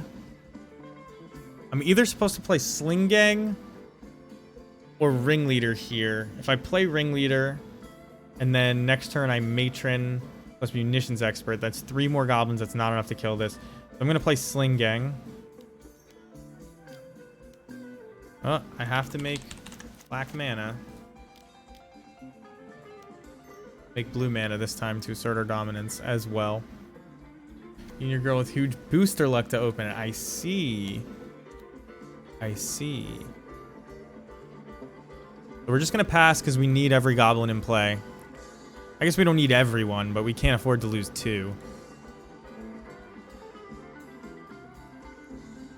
This Archmage's Charm that they're leaving up is actually a big deal. Alright, so we can't cast our Munitions Expert this turn until they tap out. So, like, we can't afford to get our Matron countered.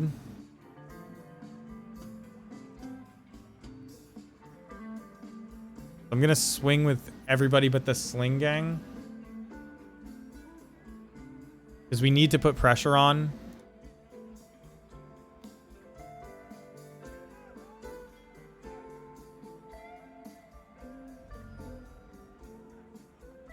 And we're gonna see if we can sneak the fact that we can cast this Munitions Expert past the sensors here. Can't be countered, bro.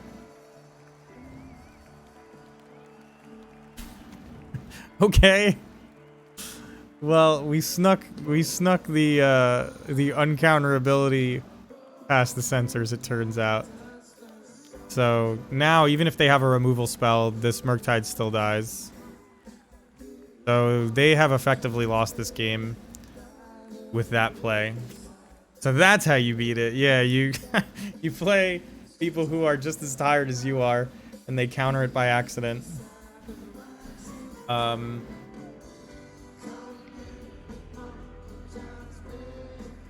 So Engineered Explosives comes in, Thoughtseize comes in. That's pretty much it. Engineered Explosives is for the double 1-drop hands. Thoughtseize is just good. And you're likely not comboing, so you can side a whole bunch of stuff out. Sometimes I used to side out 3 Harbingers and leave 2 Kikis in, because they're just that good when you get up to 5 mana, but this will be fine.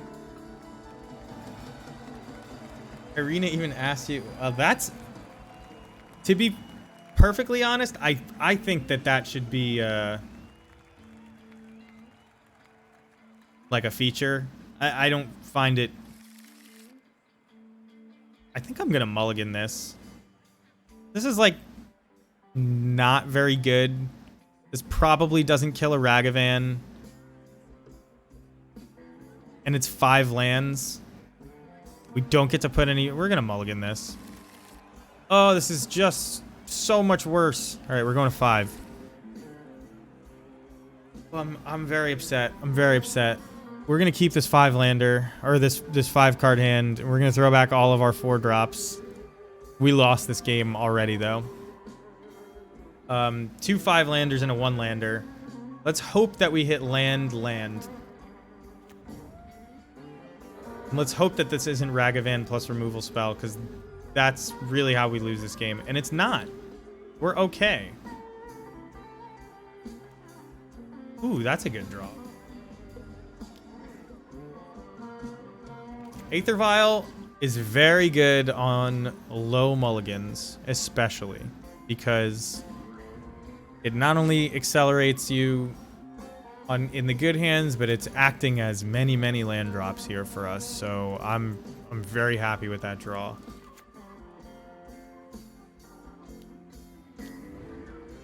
Well, I'm very unhappy that they did that, but I'll take it. I think I'm just going to play Prospector here. You could play Snoop. I don't think it's wrong to play Snoop there. Because, like, no matter what you play, they're probably killing or countering it. And it goes for the Snoop as well. Yeah. This is like... Believe it or not, I'm actually decently happy when they start dashing Ragavan. Because they lose a lot of the... They lose a lot of the benefit of the extra mana. But... Land. Alright, another Snoop isn't the worst. So now, you're going to see what a Ragavan game looks like. Because Ragavan is clearly their plan. This land on top is very good. Yeah, so they're just going to keep dashing this Ragavan. Oh, I'm not going to have this land on top, am I? Are they not going to dash? Or are they just assuming... I guess it's good for them whether or not they hit a land. Because now they can just play Ragavan. Yeah. Stop dashing it. So, this is the red swamp. Yeah, I guess it is.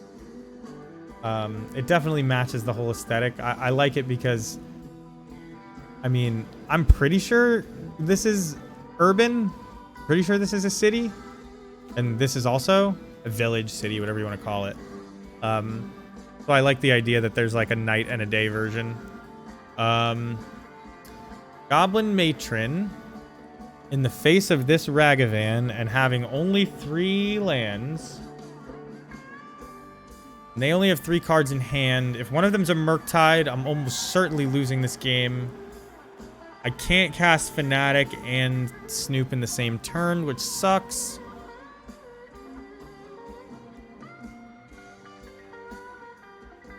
I guess I get an Expert?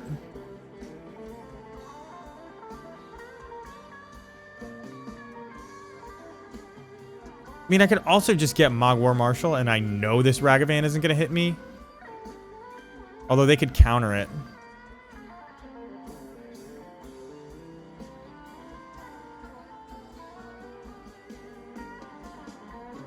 I kind of would rather them try to keep my board clear with this Ragavan. And wasting all their removal spells. This is a tough call. Because I could get Ringleader, and then next turn I still have blockers. And if I ever get 4 mana, I'm just kind of set. I think I'm supposed to get Ringleader.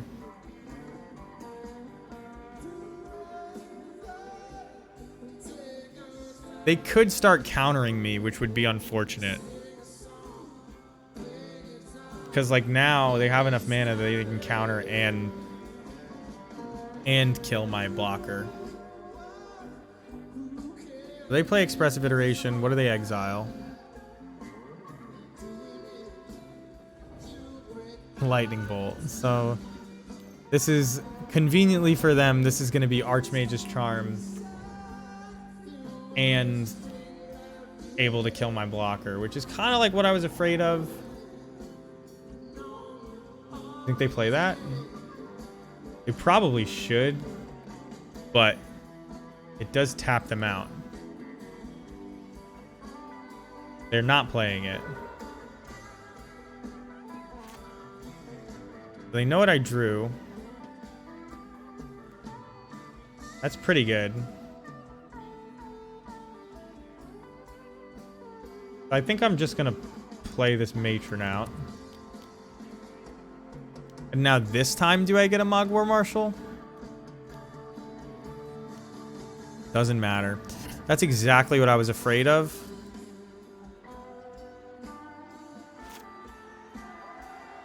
That's like pretty much the worst case scenario, but at least they countered that and not this Ringleader necessarily. So I would love to draw a 2-drop here. Fanatic is really good. Fanatic is really good. I mean, they should definitely cast this Fanatic. We've lost this game, I think.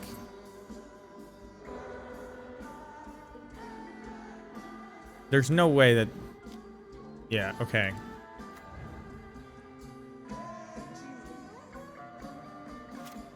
I don't think they had a counter spell.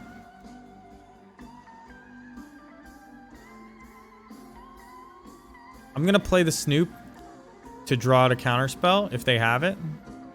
Because the Fanatic is actually better than the Snoop on this board. And they didn't have it. And next turn we're going to get to Thoughtseize them. Or next turn I'm probably going to end up playing this Ringleader. Wow. Okay. I think that's fine. So now... Wow, they just have it all?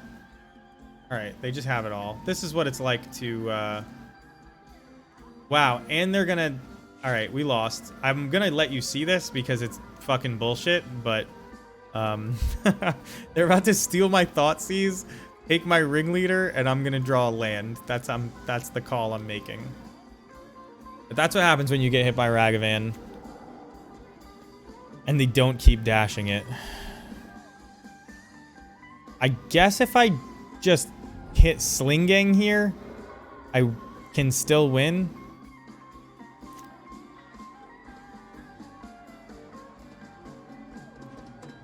Okay, that's like a possibility. They're gonna counter this? I don't know how they've had so many cards. They really haven't. I guess they cast 2 Expressive Iterations. Are you kidding me? I put in so much time. And you're gonna hit me with the... You're gonna hit me with the whiff? What do I... If I hit them to 8, and then I draw a land, there's 4, 5, 6. Not good enough. I'm dead to Bolt. Do I really care about this Ragavan anymore?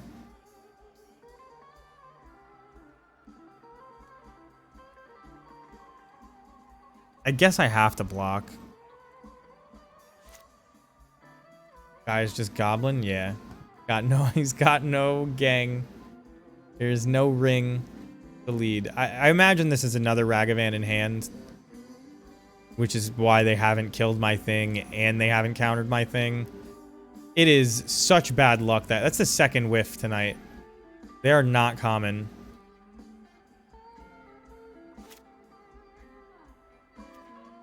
Well, what is in hand over there? Just Unholy Heats, I guess? No, it can't be Unholy Heats. It's probably just Double Bolt, right? They would kill me right now.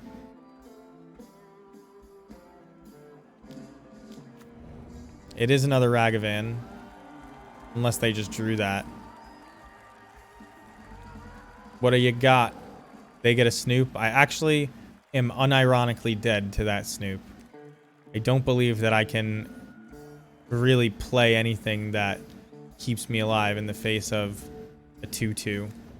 Believe it or not.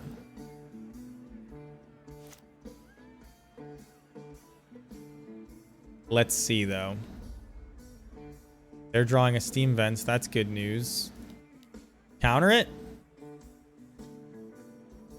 I'm dead if you counter it. Good job. Alright. So, game 3. We'll be on the play this time. Matchup is much better on the play. And it's also good when you don't mull to 5 for a 1-lander. We did mull to 5 that game, right? I think we did. I'm going to keep this because we're on the play. This hand is awful on the draw and very good on the play. I don't know if I should keep them from knowing about this Cavern of Souls to the point where I would shock this in.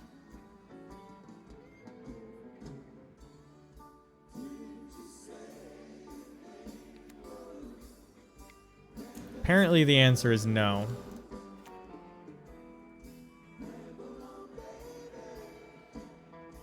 I really want them to play a Ragavan out here. Or a Dragon's Rage Channeler. And they do not oblige.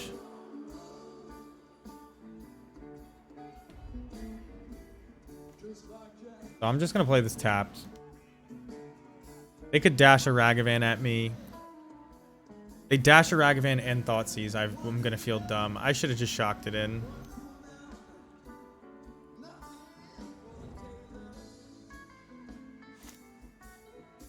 They're not gonna Thoughtseize me. They'd have to pull my Thoughtseize. But you can see I'm just like in the worst case scenario. There's the Ragavan.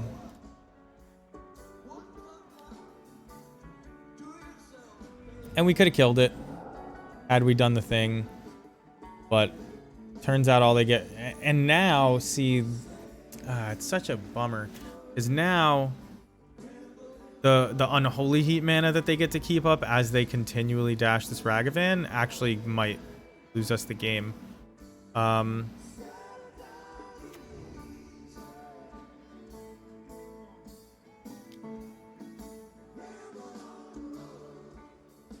And it's just like, that's how you get behind against Ragavan. It's a huge deal, this one extra mana. Oh, thank God that they got... Although, now it's going to be like...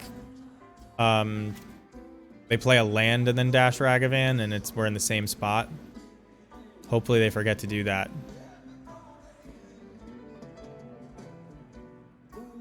Just a Murktide. Just a little Murktide.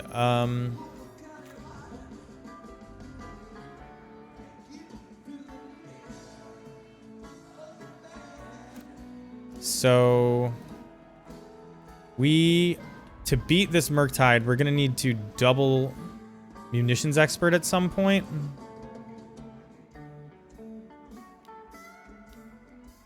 I think usually it goes that way. Snoop is not the worst, but I would like more than just one goblin, please. So we're going to go down to 12. We know they have a Ragavan in hand.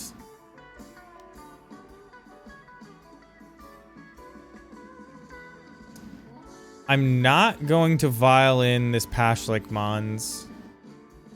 Does that make sense? I'm not going to vial it in because I want them to dash Ragavan and then block. But is blocking with Pashlik Mons really the best I can do? Maybe. Yeah, because I can't afford to take 8 both times. Although they're pretty low.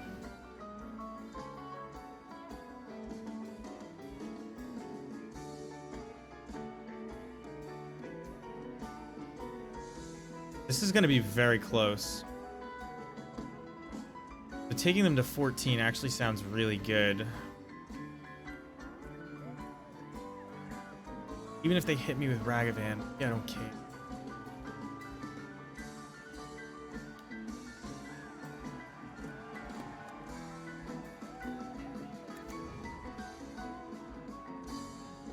I think the 1 point of damage may be relevant.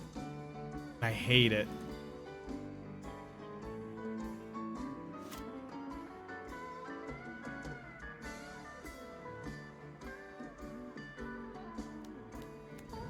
There's Ragavan. I'll block.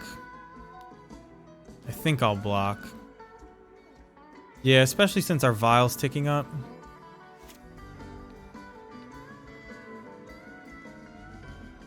I'm assuming they're going to have one lightning bolt. That's the thing.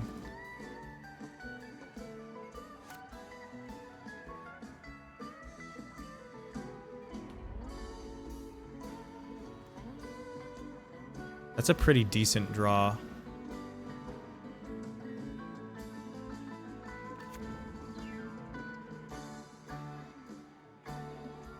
Oh, Battlecry Goblin's a big deal here. I'm going to play this Den of the Bugbear out.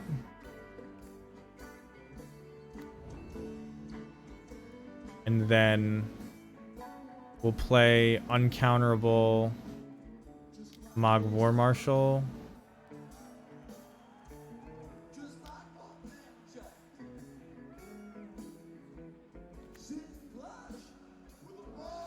We'll swing for 2. We'll try to flash in Munitions Expert. Just for damage.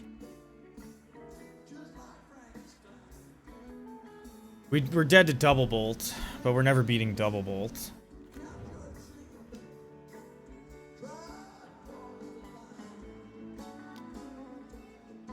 Well, there's the one bolt.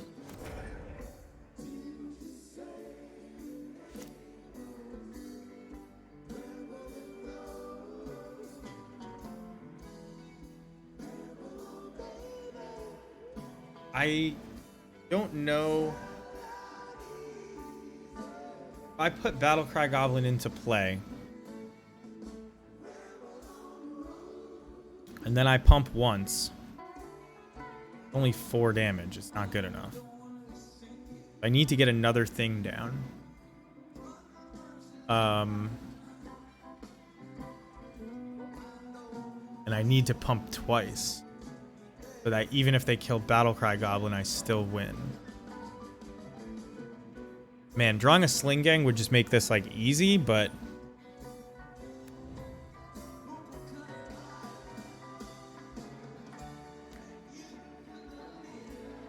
Take 6.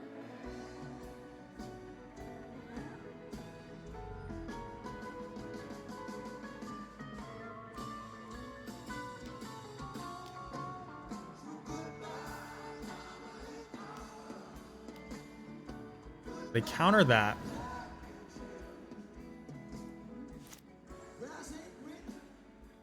I am not paying Echo.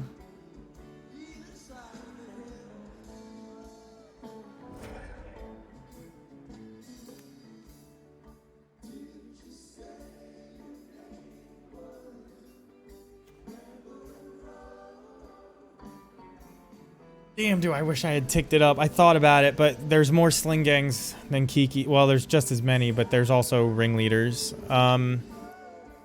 Okay. So I need to get a Snoop in play or I lose. Right?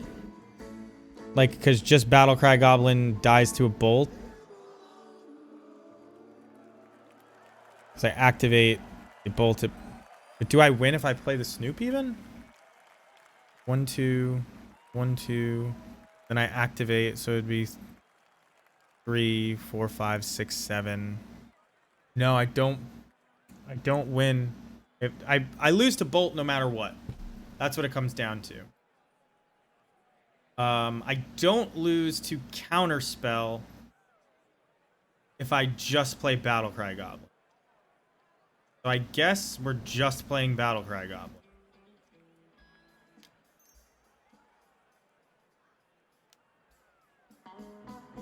And this is the best I can do.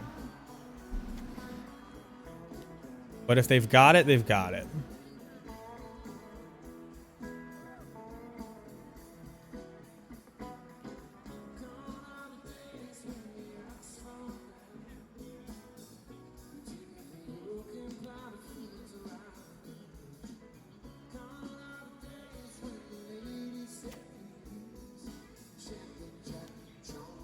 Did that 1 point of damage matter?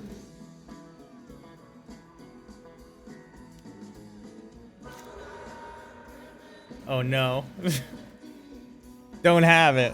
All right. Did that point of damage matter? 7, 10, 12? No. It didn't matter. Well, we at least got the 3-2 and I backed up my trash talk against blue-red. I haven't lost to straight blue-red in a while. So that's good. What did our record in the last 5 leagues end up being? 22 and 8? Not that good. I don't know what that percentage is. I would continue to run this version though. I really wish that there was a way to get better mana for Necromentia so I could just kind of remove these Blood Moons.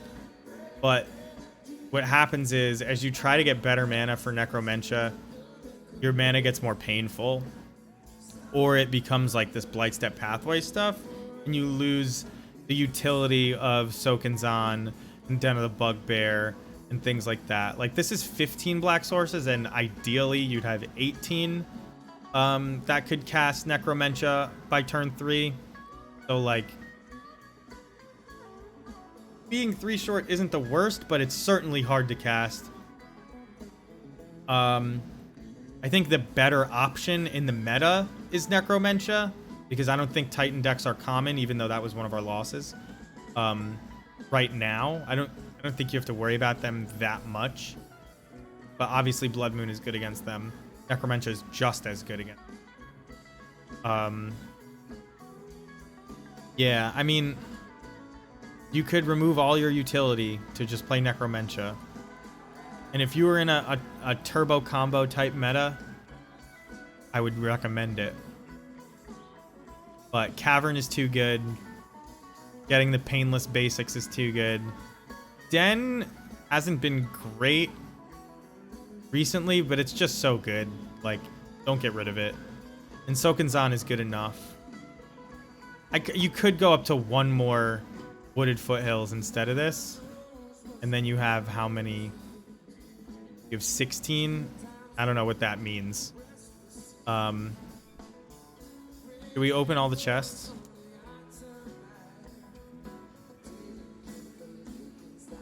Alright, what's going on here? I opened all the chests I won in the past 2 days. I have 462 play points, so like, why would I?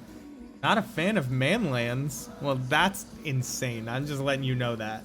I know you love me, but that's crazy. Manlands are... Spell lands are just great in general. I've definitely won because of Den of the Bugbear.